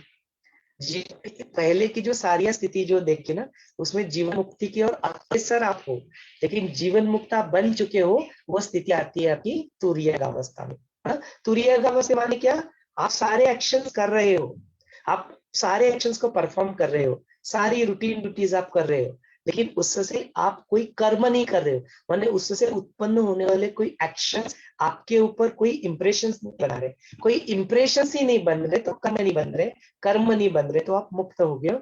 इसको स्वदेह मुक्ति कहते हैं। माने जीवन जीते समय, अपनी जीवन में रहते समय सदेह मुक्ति को प्राप्त कर लेना, माने तुर्य अवस्था में, तुर्य अवस्था में अपने आप को एस्टैब्लिश कर लेना। और उसके बाद की जो 7th जो ज्ञान की भूमिका, इसको यहाँ पे भूमिका का है, पहले वाले चैप्टर में बोलते कि ये भूमिका नहीं है, ये तो एक बिल्कुल आप सेल्फ के साथ आप चले गए, और फिर वो स्थूल और सूक्ष्म जो अतिवाहिक शरीर था वो भी नहीं बचा, और जो स्थूल था वो शरीर भी नहीं बचा, दोनों शरीर नहीं बचे, आप पूरी तरह से विदेह मुक्त हो गए। देह ही नहीं, कोई भी देह नहीं, सूक्ष्म भी नहीं, और जो स्थूल है वो देह भी नहीं, दोनों देह छोड़ के जो स्थिति हो जाती है विदेह मुक्ति की, मतलब जिसका मरण ही हो जाता है, जिनकी डेथ हो जाती है, वो मुक्ति को प्राप्त कर लेते हैं, उनका पुनर्जन्म नहीं होता है, या होता भी तो उनकी इच्छा से होता है, और वो बाधित नहीं होता, बंधन नहीं होता उनके, वो अपनी इच्छा से भ्रमण करते, अपनी इच्छा से आते हैं, जिस तरह से बोलते हैं ना, Lord Vishnu has taken a birth, अवतार के रूप में आते हैं।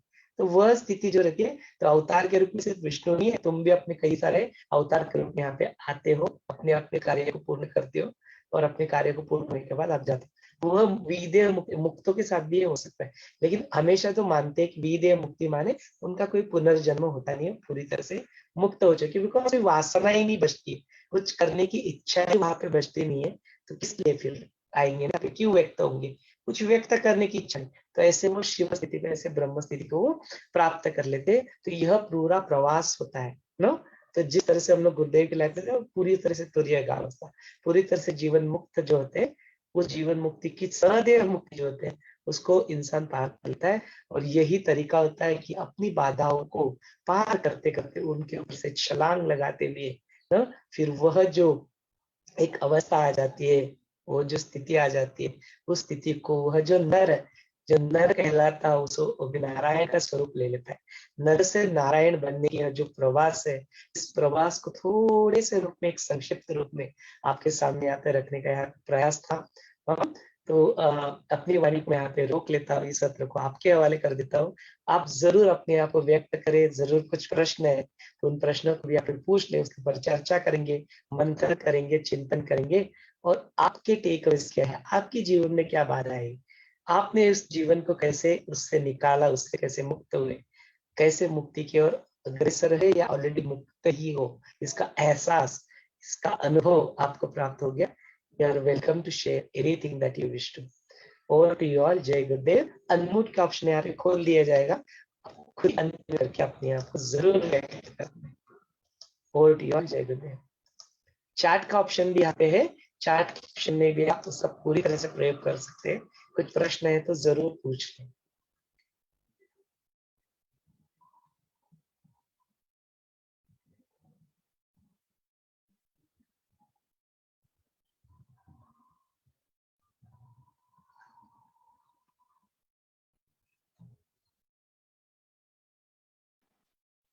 So, Jai Gurudev, I was just waiting if anybody would have a question to ask. So, अगर प्रश्न तो आ जाएंगे, there is nothing to wait for. Okay, so can I continue? Yeah, it's okay. Yeah. Takeaways आपके. Thank you. Yeah, maybe my internet connection is a bit low because of the currents. So I would just like to say this was a very beautiful session, between the Vidya and Avidya. And that is what actually it is, these are the two aspects. ये दोनों aspects जो है वो माया के हैं, और यही manifest होते हैं, विद्या and अविद्या। तो जो consciousness, जो unity के तरफ हम चाहते हैं, या तो हम उसके divisions देखते हैं, that is multiplicity. तो either you see unity, either you see the multiplicity. So that is what it is, vidya and avidya.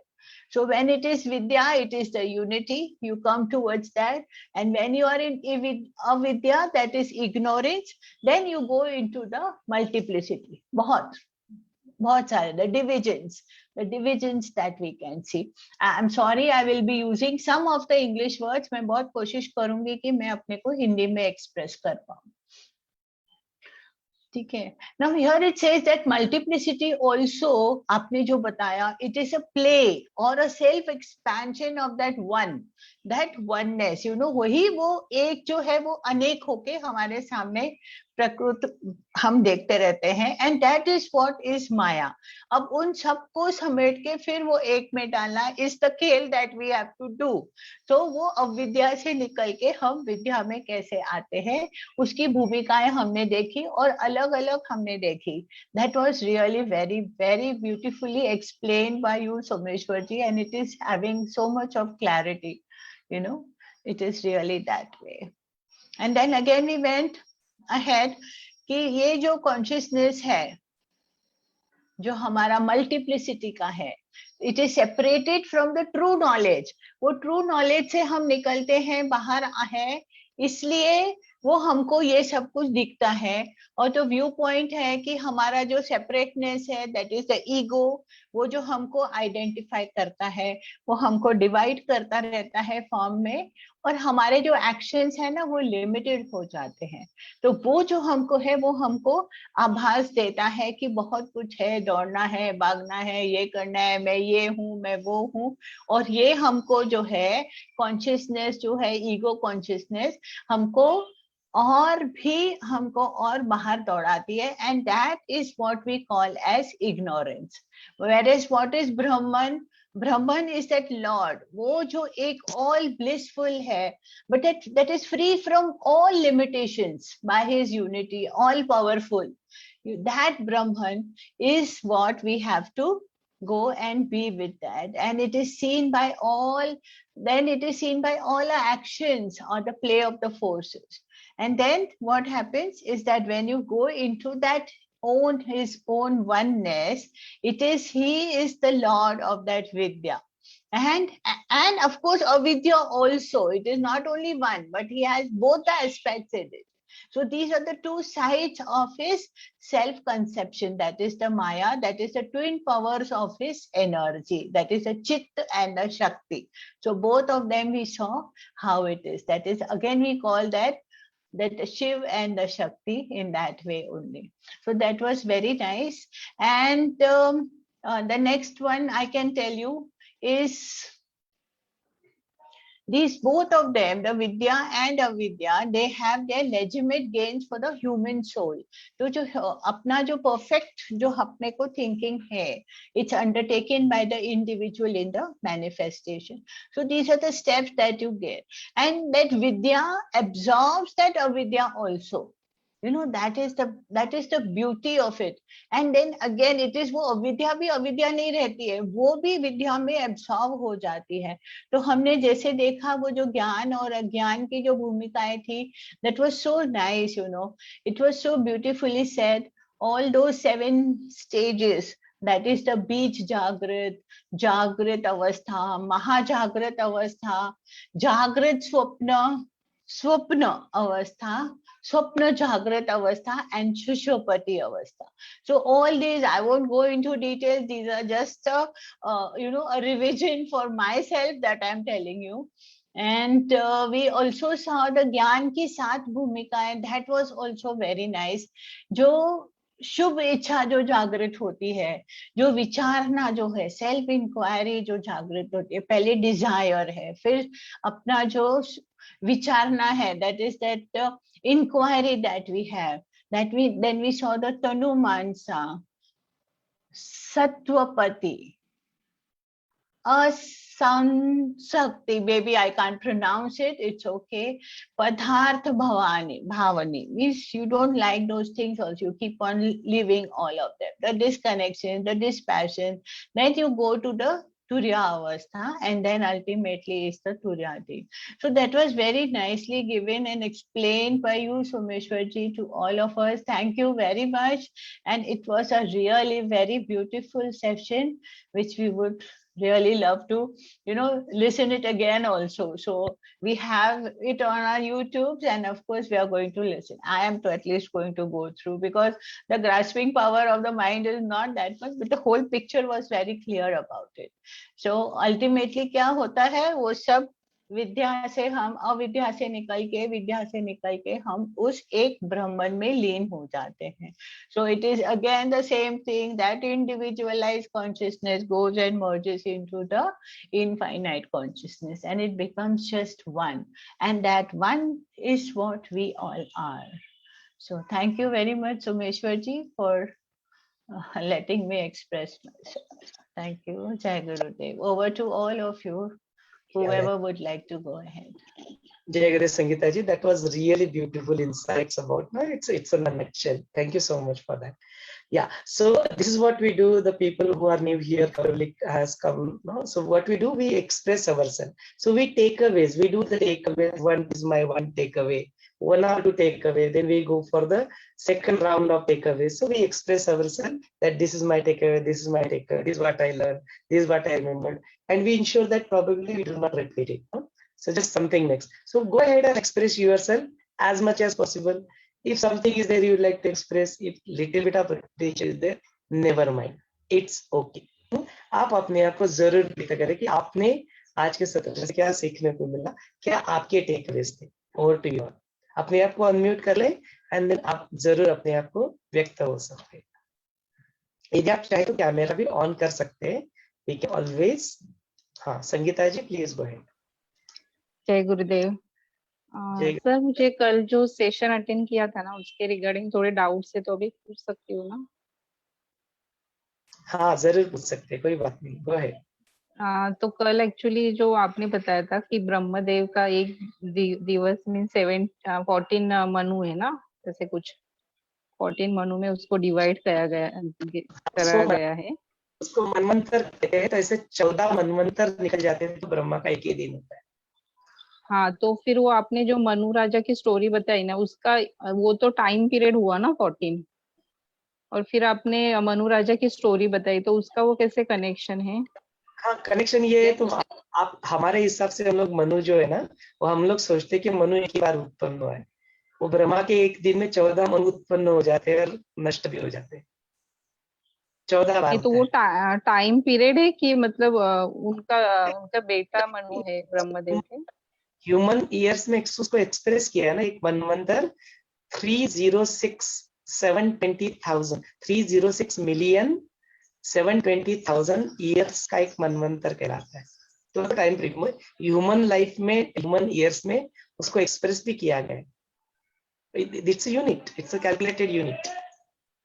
One मनवंतर, यदि कि हम लोग बोलते हैं वन मनवंतर माने कितना समय बीता, तो 306 मिलियन ईयर्स, 720,000 वर्ष बीत जाएंगे तो एक मनवंतर है. तो एक टाइम फ्रेम उसी को कहते हैं. अच्छा, ओके, उससे मनवंतर बोला गया है. वो 14 डिफरेंट मनवंतर इन एक दिन में. और फिर वो जो मनु राजा की स्टोरी बोली, वो ये अपने मनवंतर में आती है क्या? हाँ, अभी जो मनवंतर चल रहा है वो सातवां मनु जो था ना, वैवस्वत नाम के जो मनु थे, उनका एंसेस्टर्स, कोई डायनेस्टी भी चल रही है. उन्हीं की डायनेस्टी में राम भी आते हैं, कृष्ण भी आते हैं, हम तुम भी उसी की डायनेस्टी में, 7वें मनु के डायनेस्टी में ही सब चल रहा है. वंशावळ ज्याला आपण म्हणतो. ओके, हाँ. और ये जो मनु है मतलब ब्रह्मदेव के पुत्र ही है ना, मतलब? तो मनु का जो पुत्र बोलते हैं कि वो मनु के, ब्रह्मदेव के से सारे जो उत्पत्ति होते हैं वो ब्रह्मदेव से ही होती है. तो क्रिएटर ही वही है, तो उनके ही पुत्र है. हाँ, ओके. हाँ, वही थोड़ा मुझे कंफ्यूजन हो रहा था. तो कल मैंने फिर से सुना, फिर भी क्लियर नहीं हो रहा था, तो मैंने बोला सर से पूछ लूं. कोई बात तो ये नहीं, सेशन काफी अच्छे हो रहे हैं. मुझे तो मेरा थोड़ा ब्रेक हुआ था, अभी कल से मैं थोड़ा ज्वाइंट हो रही हूँ, तो काफी अच्छा लग रहा है कि मतलब, हाँ, मतलब वही फीलिंग आ रही है जो योग वशिष्ठ में हम लोग सुनते थे तभी. तो अच्छा लग रहा है, तो अभी कंटिन्यू करूंगी मैं. और आज के सेशन में सर आपने जो बोला ना, वो शुभेच्छा का मतलब फर्स्ट स्टेज और जो आता है, तो मैं अपना एक्सपीरियंस करना चाहूंगी कि मेरे लाइफ में ये स्पिरिचुअलिटी कैसे मतलब हो गई, मतलब स्टार्ट कैसे हुआ स्पिरिचुअलिटी का. जैसे अभी कोरोना में हम लोग सब घर में ही थे, तो वो हॉटस्टार पे जो नया महाभारत है ना, वो मैंने देखना शुरू किया था, क्योंकि टाइम तो काफी था. तो वो हॉटस्टार घर पे था, तो हम लोग डेली देखते थे. तो उसमें जो कृष्ण आता था ना बीच बीच में, और जो नया महाभारत में कैसे वो बीच बीच में आफ्टर एवरी इवेंट वो कुछ ना कुछ बोलते हैं ज्ञान की बातें, तो उसका इतना प्रभाव हुआ ना, वो पूरा देखा मैंने और उन्होंने काफी अच्छे से वो महाभारत को प्रेजेंट किया है।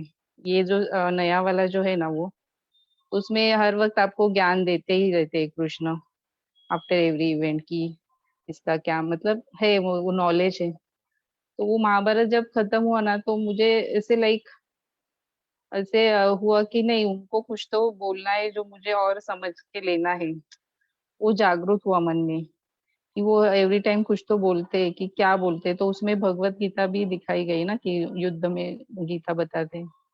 तो फिर मेरे घर में छोटे छोटे बुक्स थे गीता के, तो मैंने वो पढ़े 2-3 बार। तो वो छोटे थे, फिर मैंने बड़ी भगवत गीता अमेज़न से मंगाई लाइक, तो वो जर्नी वहां से स्टार्ट हुई। तो लाइक तो उसको अभी समझ में आया कि ये रियल नॉलेज है, ये आध्यात्मिक है। और जैसे उसी पीरियड में वो दोनों बातें पैरेलली हुई, मैं तभी मेरा आर्ट ऑफ लिविंग से भी मैं कनेक्ट हुई। तो सुदर्शन क्रिया मैंने सीखा, हैप्पीनेस प्रोग्राम किया, और जैसे अभी योग वशिष्ठ सुन रहे, तो लाइक वो जर्नी स्टार्ट हुई है मतलब। तो मैं काफी मतलब खुद को ऐसे भाग्यशाली समझती हूँ कि ये सबको सच्ची में नहीं मिलता है, और मतलब वो समझना ही हमारे रेगुलर लाइफ में हम लोग इतने बिजी रहते हैं, उसमें अटके रहते हैं, वो हम लोग सोच भी नहीं पाते, वो फील भी नहीं कर पाते कि ऐसा कुछ होता है। तो इट्स लाइक चमत्कार ही है वो, अगर किसके लाइफ में ये चीजें आती है तो, इससे मुझे तो लगता है। Thank you sir. और आपका भी सर, काफी आप जो इतने अच्छे से मन से बताते हैं ना, तो काफी अच्छा लगता है। आपकी ये जो डेली का जो मतलब बोलते हैं, आप ज्ञान देते हैं, तो उसके लिए भी आपको काफी सारे आभार। Thank you so much. Thank you so much Sangeeta ji, that was a wonderful sharing कि आपके जीवन में यह बदलाव कैसे आना शुरू हुआ। और आई स्टिल रिमेम्बर कि जब हम लोग योग गोष्ठी के पहले भी सत्र लेते थे, जब ये 3 थे, और जो वीडियो अपलोड करने की जब बात आई तो आपने बताया था कि आप सारे वीडियोस को एक पर्टिकुलर टैग कर दीजिए, वो कर दीजिए। हाँ आपका जो सुझाव था वो हमने पूरी तरह से फॉलो करना शुरू कर दिया है। हाँ। यदि आप चाहते हो तो नहीं देखते हो हाँ। पूरा टैग बाय टैग कि आज का सत्र क्या है, इस सत्र के अंदर हम्म। देखने को मिलेगा, वो पूरी तरह से है। तो योग शिष्ट का जो चैनल है वहाँ पे सारी चीजें बिल्कुल आपका थैंक सुझाव यू था, वो सर। आपकी याद आती है जब भी मैं करता हूँ कि तो थैंक यू और सो सर मच। मैंने ना और एक बात बोलनी है, अभी योग वशिष्ठ जैसे खत्म हुआ ना, तो मैंने यतीन सर से वो बुक भी मराठी में मंगाई, और अभी मैं योग वशिष्ठ पढ़ रही हूँ। तो जब भी योग वशिष्ठ पढ़ रही हूँ तो आप सबकी यादें तो आती है, यतीन सर आप ऐसे इतने ऐसे लगता है कि मतलब कैसे कैसे मतलब थैंकफुल आपको व्यक्त करे, वही समझ में नहीं आता है कि इतना मतलब। और वो जो नॉलेज है ना, अभी जैसे सुनते हैं ना, तो उसमें जो मतलब जो फीलिंग आती है, अगर हम लोग को 100% खुशी मिलती है ना, और जब हम लोग पढ़ते हैं ना तो वो खुशी 10,000 होती है। This is my experience. मतलब जैसे अभी हम लोग को सुनते समय जो आनंद, जो नॉलेज का अनुभव होता है ना, तो जब मैं अभी पढ़ रही हूँ ना, तो इट्स लाइक 10,000 मेरा नॉलेज भी बढ़ रहा है, मेरा हैप्पीनेस और वो सब बहुत इसमें बढ़ रहा है जब मैं पढ़ती हूँ। तो इतना मतलब ब्लिसफुल मुझे होता है कि बाप रे ये ऐसे है। मतलब वो पूरे, और बुक भी इतनी सिंपल तरीके से उन्होंने लिखा है, कैसे नहीं कि कहाँ कंफ्यूजन होगा कुछ, बहुत सारी चीजें तो समझ जाती है। तो काफी मतलब ऐसे थोड़ा सा लाइक पढ़ते समय जैसे हम लोग मेडिटेशन में ही है, ऐसे भी कभी कभी फील होता है। वो सारे जो उन्होंने एक्सप्रेस करते हैं ब्रह्म के बारे में, कभी जो कथा है, तो इतना अच्छा फील होता है ना सर, मतलब बोल नहीं सकते, एक्चुअली एक्सप्रेस नहीं करते। एक बार लास्ट टाइम अभी मैंने लास्ट वीक में सर को कॉल किया था कि सर मतलब थैंकफुल कि आपकी वजह से योग वशिष्ठ हमारे जीवन में आया। जब पढ़ते हैं ना तो वो एक्सपीरियंस सच्ची में सर नहीं बता सकते, इतना वो वंडरफुल रहता है। Thank you so much. बिल्कुल बिल्कुल, डेफिनेटली यह सबका अपना अनुभव है। Thank you so much for sharing that experience here Sangeeta ji. हाँ, और कोई अपने आप को व्यक्त करना चाहता है तो जरूर आप अनम्यूट होके अपने आप को व्यक्त कर सकते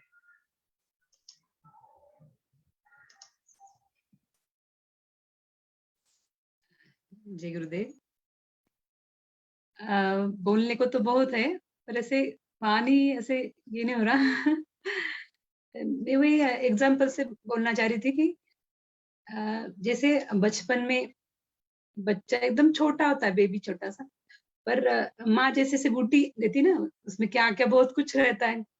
बूटी जो उसे ये करके देती है ना, तो उससे बाद में आगे के लाइफ में उसको बहुत बेनिफिट्स होते हैं। तो इसके वो माँ को मालूम होता है वो पूरा वो 100% वो बच्चे को वो देती है, और उसके इफेक्ट बाद में कुछ बच्चों को मालूम है नहीं है, पर वो दिखते हैं लाइफ में। जैसे हम अभी बोल रहे हैं ना कि रोग प्रतिकारक शक्ति किसकी अच्छी है, ऐसे ऐसे, तो उसका इफेक्ट है वो ना, और पूरा लॉन्ग लाइफ वो साथ में आता है पूरा।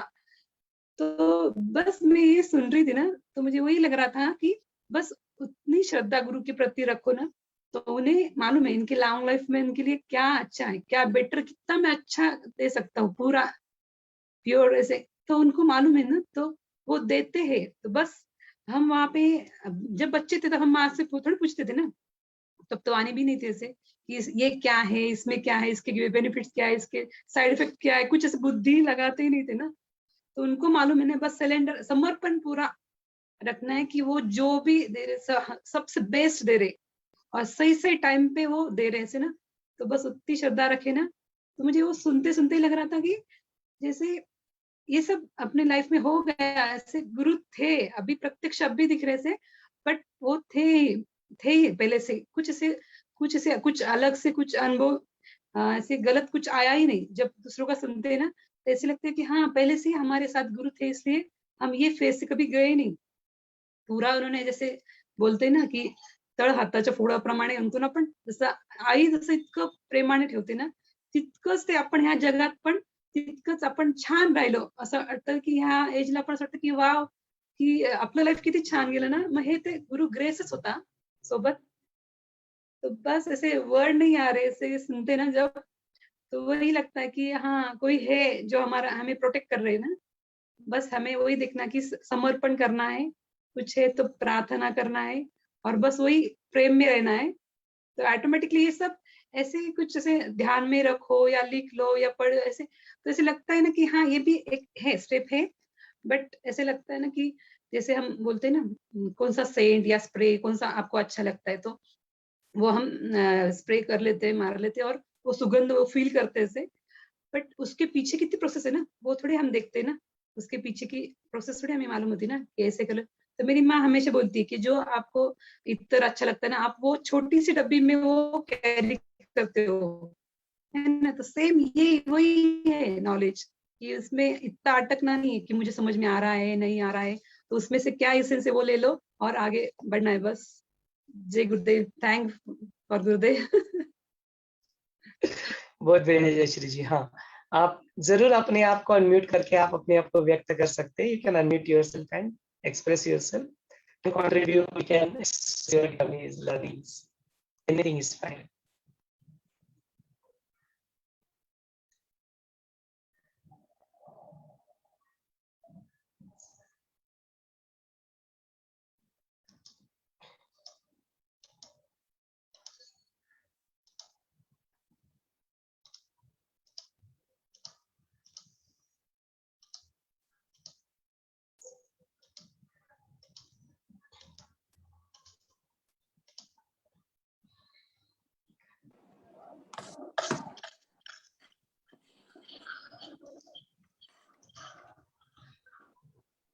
हाँ नेहा जी, गो अहेड।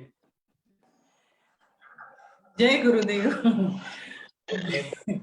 मला ना असा अनुभव येतोय की जसं जसं आपण नॉलेज ऐकतो ना, तसं तसं काही वेळेला एखाद्या अनुभवाचा किंवा काही अनुभवांचे अर्थ आपल्याला समजतात, आणि काही वेळेला जरा जास्त गोंधळातच पडतो की खरं काय मग असं. आता मी काही दिवसांपूर्वी बोलले होते ना की आता मी जी आहे ती स्वप्नामध्ये आहे का जागेपणी आहे का, हे माझं स्वप्न आहे का अजून कोणाच्या तरी स्वप्नात मी आहे, असा गोंधळ झाला होता.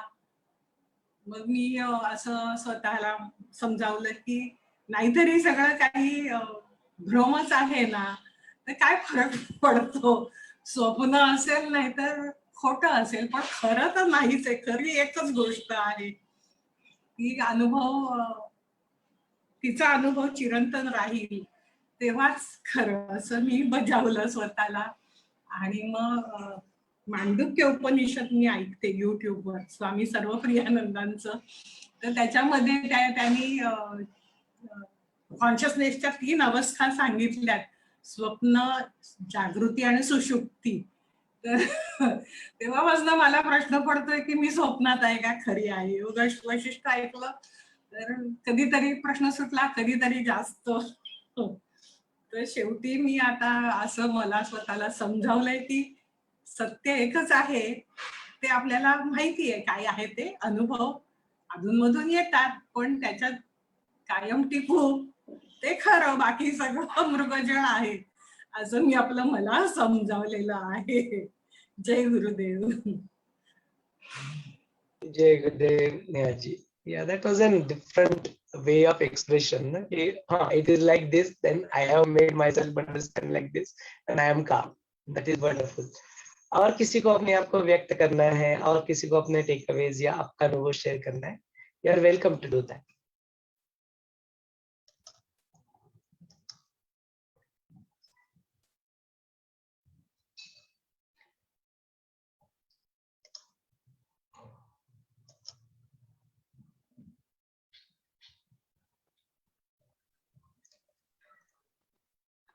हाँ Radhika, please go ahead. Radhika, आप कुछ बोलना चाहते हैं?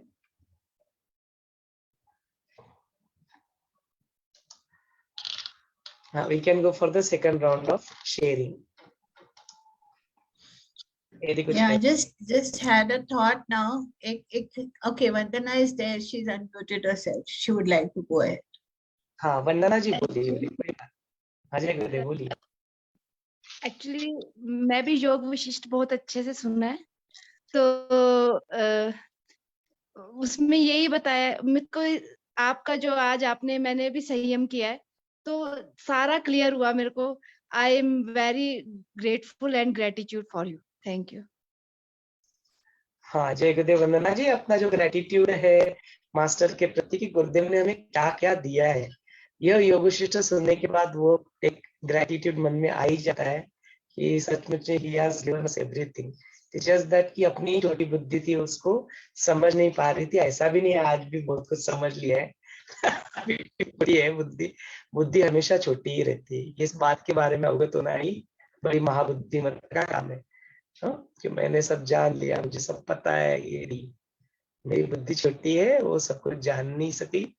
यह बड़ा महाबुद्धिमान तक होता है. तो उसमें बने रहे और आप ग्रेटिट्यूड गुरु के सामने बनाए रखिए. That is very good. Thanks for sharing that. और कुछ किसी को व्यक्त होना है या कुछ टेक अवे से बताने हैं तो बता सकते हैं. And it's a good idea to speak. You know, आप जब तो आपका भी एक तो अंदर से मुक्त हो जाते हो एक्सप्रेस करने से, या दूसरा एक होता है कि आपकी रिवीजन हो जाती है तो आपका वो पक्का हो जाता है, आपका अपना भी का भी पक्का हो जाता है. तो for the second round of sharing if it is there. Yeah, Someshwar ji. So we had एक छोटा सा हमने एस्पेक्ट लिया था कि जो बाधाएं जो आती है हम जब इस राह पे चलते हैं, that was very nice. और हर एक के जीवन में आती है. We have to go through that, and वो भी हमें अपनी पुरुषार्थ से ही और कुछ गुरु ग्रेस से ही हमको जैसे आगे बढ़ना है. तो जैसे होता है पहली तो बातें जो होती है, हम इतना सच फर्स्ट स्टेप इसकी if I look back, I'm sharing my experience. If I look back into my life, जो पहले जो बातें होती थी तो वो तो बिल्कुल सत्य लगती थी. First step because it is not a dream at all. It is just like as though it's happening real to you, है ना. तो किसने कुछ बोल दिया, किसने कुछ कर दिया, उसके ऊपर एंगर आना, उसके ऊपर सोचना, उसके ऊपर थिंक करना, मन में जाना, मतलब all those small little petty things जो भी होता है हमारे संसार में, उसको हम एकदम सच करके चलते. मतलब वो क्या होता है, पत्थर पे लकीर हो जाती है. ऐसा मैंने बोला मतलब होना चाहिए, मैंने ego, all that is so much powerful कि हर क्षण जो है वो पत्थर पे लकीर होती है. फिर धीरे धीरे जैसे आपने कहा ना कि वो गुरुदेव बोलते कि if you are bore with yourself, so that is a blessing to you. So you get, you feel bored, you get that smell, oh come on, now this is not all that what I want. And we have been seeing कि वो योग वशिष्ठ में भी ऐसे ही होता है ना, कि वो देखते हैं अलग अलग स्टोरीज हमने देखी सुनी, कि वो कहता है कि नहीं अभी चलो और आगे बढ़ना चाहिए इससे, तो वो मन में आता है, तो हमारी शुभ इच्छा जागती है। ओके, नाउ व्हाट हैपेंस, चलते हैं आगे, बहुत अच्छा लगता है ज्ञान, लेकिन फिर है ना वो हर्डल्स आते हैं, but we need to cross them. वो क्या होता है, कई बार तो उसी में ही बैठ जाते हैं, तो और किसी को कोई फर्क नहीं पड़ता है, it is a me only who is taking time to go and be one with that, isn't it? So we sit in that only. अभी उसमें क्या हो जाता है ना, फिर वो पत्थर से लकीर हटके ना वो पानी पे लकीर आना शुरू हो जाती है। मीन्स चलते चलते ऐसे होता है, हाँ ठीक है मूला तो है, अभी वो पहले जो इतने सालों तक रखते थे हृदय में, अभी क्या होता है कुछ दिनों तक होता है, कुछ घंटों तक होता है, but you have that effect, still that effect is there.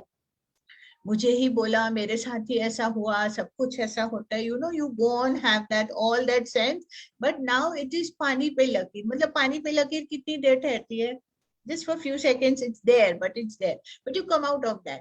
So those बाधाएं also जो मन की जो है ना, मैं वो बता रही हूँ, बाहर बाकी भी आती है, I can understand, लोग घर वाले नहीं बोलेंगे ऐसे होगा वैसे होगा, बहुत सारी बाधाएं आती है, अपनी लेजीनेस है जैसे आपने बताया, कि आज कौन उठता है और 1 मिनट लेट हो गया, अभी काशी भैया की ट्रेन तो निकल गई होगी, अभी कौन संयम में जाता है, मतलब it's like that, it happens, like that, वो 1 मिनट के लिए भी हम मिस कर देते हैं पूरा सेशन। तो इसी तरह से चलते जाते हैं, आगे बढ़ते जाते हैं, बट वो एनर्जी भी हमको इतना पुल करते हैं कि वो उस स्थिति में हमको रहने नहीं देती है एक्चुअली में, then that grace is there, it is that attraction of that energy keeps on pulling you more towards itself.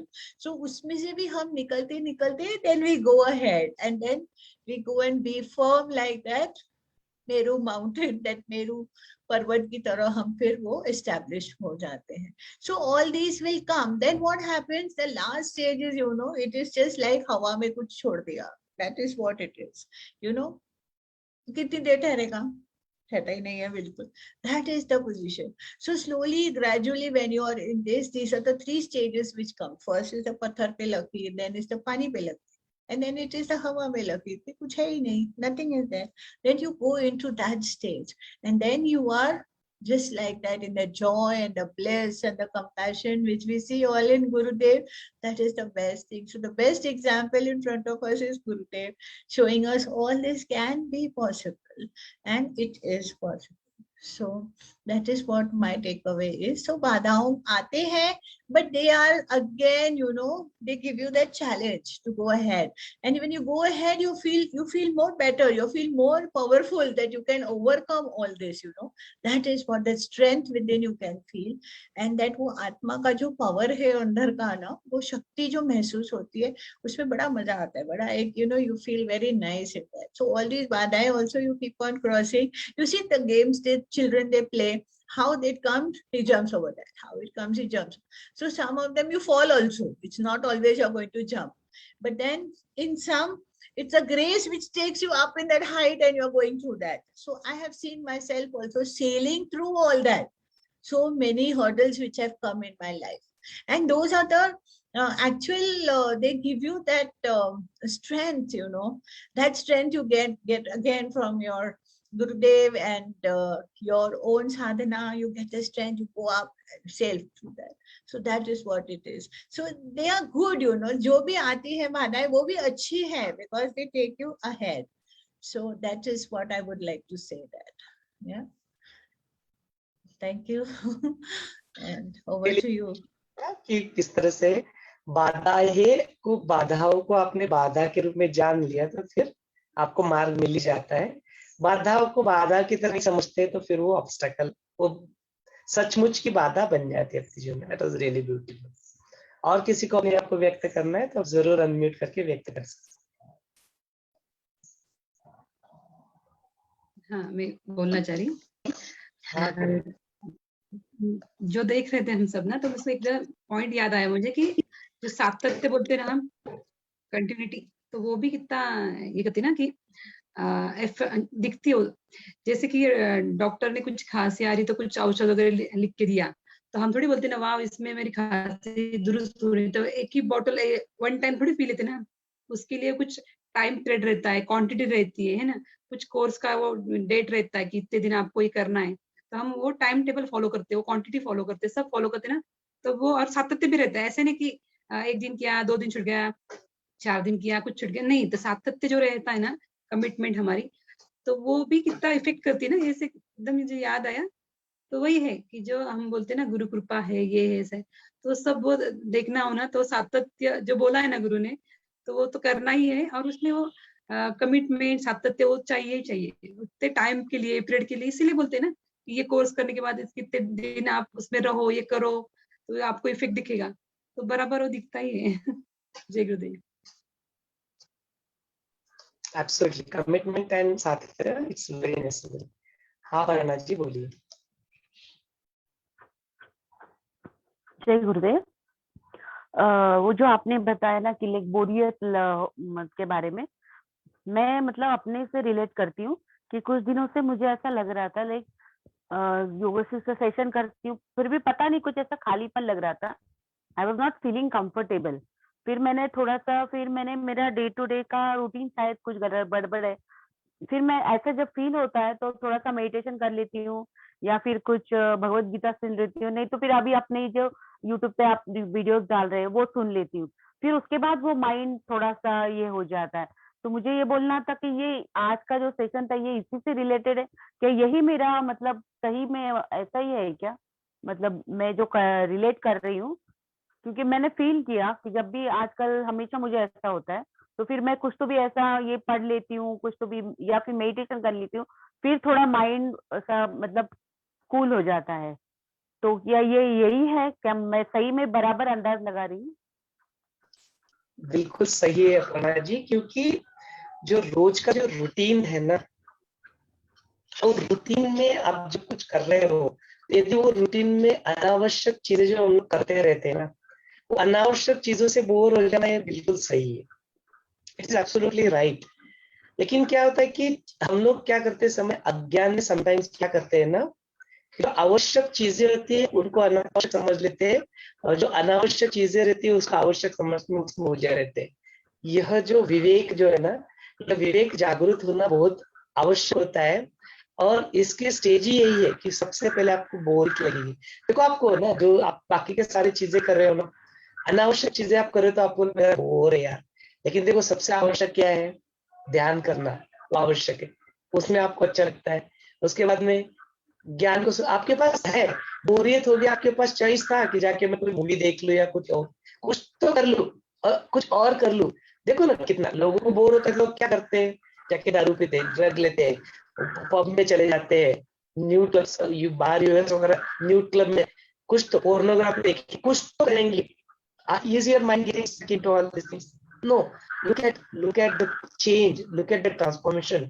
Tap on your path कि मुझे वो बोरियत महसूस हो रही है, और वो बोरियत महसूस होने के बाद में मेरा मन भाग किधर रहा है, वो ज्ञान की तरफ भाग रहा है, वो ध्यान की तरफ भाग रहा है, तो फिर बन गई ना बात, इट्स अ ब्लेसिंग। आपके लिए बोरियत जो है ना ब्लेसिंग बन गया। कुछ लोग वो बोरियत को गलत समझ लेते हैं, फिर वो उस बोरियत को मिटाने के लिए और बड़े ऐसा है ना कि एक छोटे मतलब बोलते हैं ना, पेट से निकला खजूर में खाओ, वो वाली बात कि मैंने वो एक गड्ढे से निकलने के लिए वो और बड़े गड्ढे में फंसा हो। ये दारू वारू या अल्कोहल, ये जो ड्रग्स वगैरह, ये ऐसी ही स्थिति है। सबसे बड़ा प्रॉब्लम क्या है इसमें ना, किसी लोगों का स्वार्थ, ग्रीड जो है ना, बेचारे अनजान बच्चों को जो इसमें नहीं फंसना चाहते, तो 90% तो लोग ऐसे ही है जो फंसना नहीं चाहते इस अल्कोहल में, उनको किसी और का स्वार्थ फंसा देता है उसमें। उनकी जो ग्रीड, उनकी जो डिजायर्स, क्रेविंग्स, ये सारी जो चीजें रहती है ना, पैसा कमाने के लिए जो भ्रष्टाचार करते हैं और जो अन्याय करते हैं लोगों के ऊपर, वो कई सारे लोगों को, अच्छे लोगों को फंसा देते हैं ना, फंस जाते हैं बेचारे। क्योंकि वो नशा ऐसी चीज है ना कि नशा उसको जानता नहीं है ना वो नशा है, तो वो फंस जाता है उसमें। कोई तो खिला देता है, पिला देता है इसमें, तो बोलते इसीलिए संगति। So it's a very big thing कि किस संगति में, साधु संगति में आप रह रहे हो, इसी सर्कल में आप रह रहे हो। आपके आजू बाजू में ऐसे ही लोग हैं जो आर्ट ऑफ लिविंग से है, जो हमेशा साधना कर रहे हैं, सेवा कर रहे हैं, सत्संग कर रहे हैं, ज्ञान की बातें चल रही है, तो फिर कहाँ से जाके कोई ये करेगा? अच्छा, इससे ऐसे 20-25 लोग आपके साथ में, तो कोई तो आके आपको नॉनवेज खिला देगा या दारू पिला देगा या ड्रग देगा? ऐसा तो हो नहीं सकता। It is next to impossible.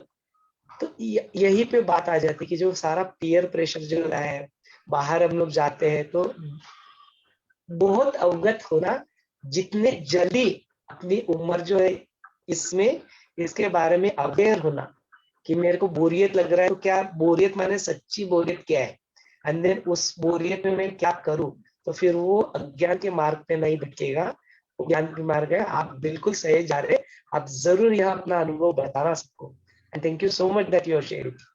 हाँ, जरूर जाके लोगों को बताओ कि देखो ऐसा होता है, इस वक्त से आपने सी मेरे को ऐसा होता है तो मैं ये कर रही हूँ, ये कर रही हूँ। यू नेवर नो, आपके मुख से निकलने वाला एक शब्द किसी की जिंदगी बदल सकता है। तो जरूर आप जरूर शेयर करना। Thank you so much for that. Thanks to Guruji and thanks to today session कि मुझे ये कुछ दिनों से हो रहा था, मुझे उसका आंसर आज मिल गया। तो ये गुरु ग्रेस ही हो सकता है कि गुरुजी पहले वो स्टेज में ले जाते में भी उन्होंने मुझे आज बता दिया, क्योंकि कल भी मुझे बहुत ये हो रहा था। मेरे बेटे ने फिर एक नई मूवी डाउनलोड करी और मुझे बोला कि तुम ये मूवी देख लो, पर मैं वो स्टार्ट भी करके बैठी पर मेरा मन नहीं लगा। फिर मैंने सीधा अपना यूट्यूब का अपना वीडियो लगा दिया, वो सुना, उसके बाद मेरा माइंड थोड़ा सा ठीक हो गया। पता नहीं ऐसा क्यों हो रहा था, I was just confuse.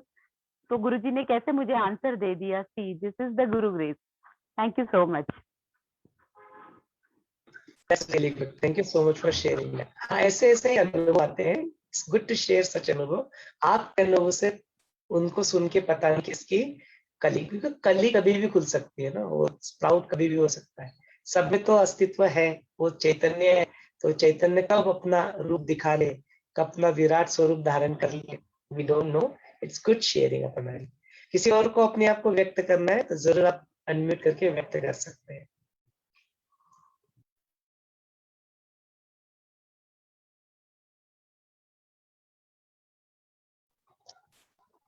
If not then आज के इस सत्र को हम लोग यहीं पे रोक लेते हैं, अपनी वाणी को विश्राम दे देते हैं।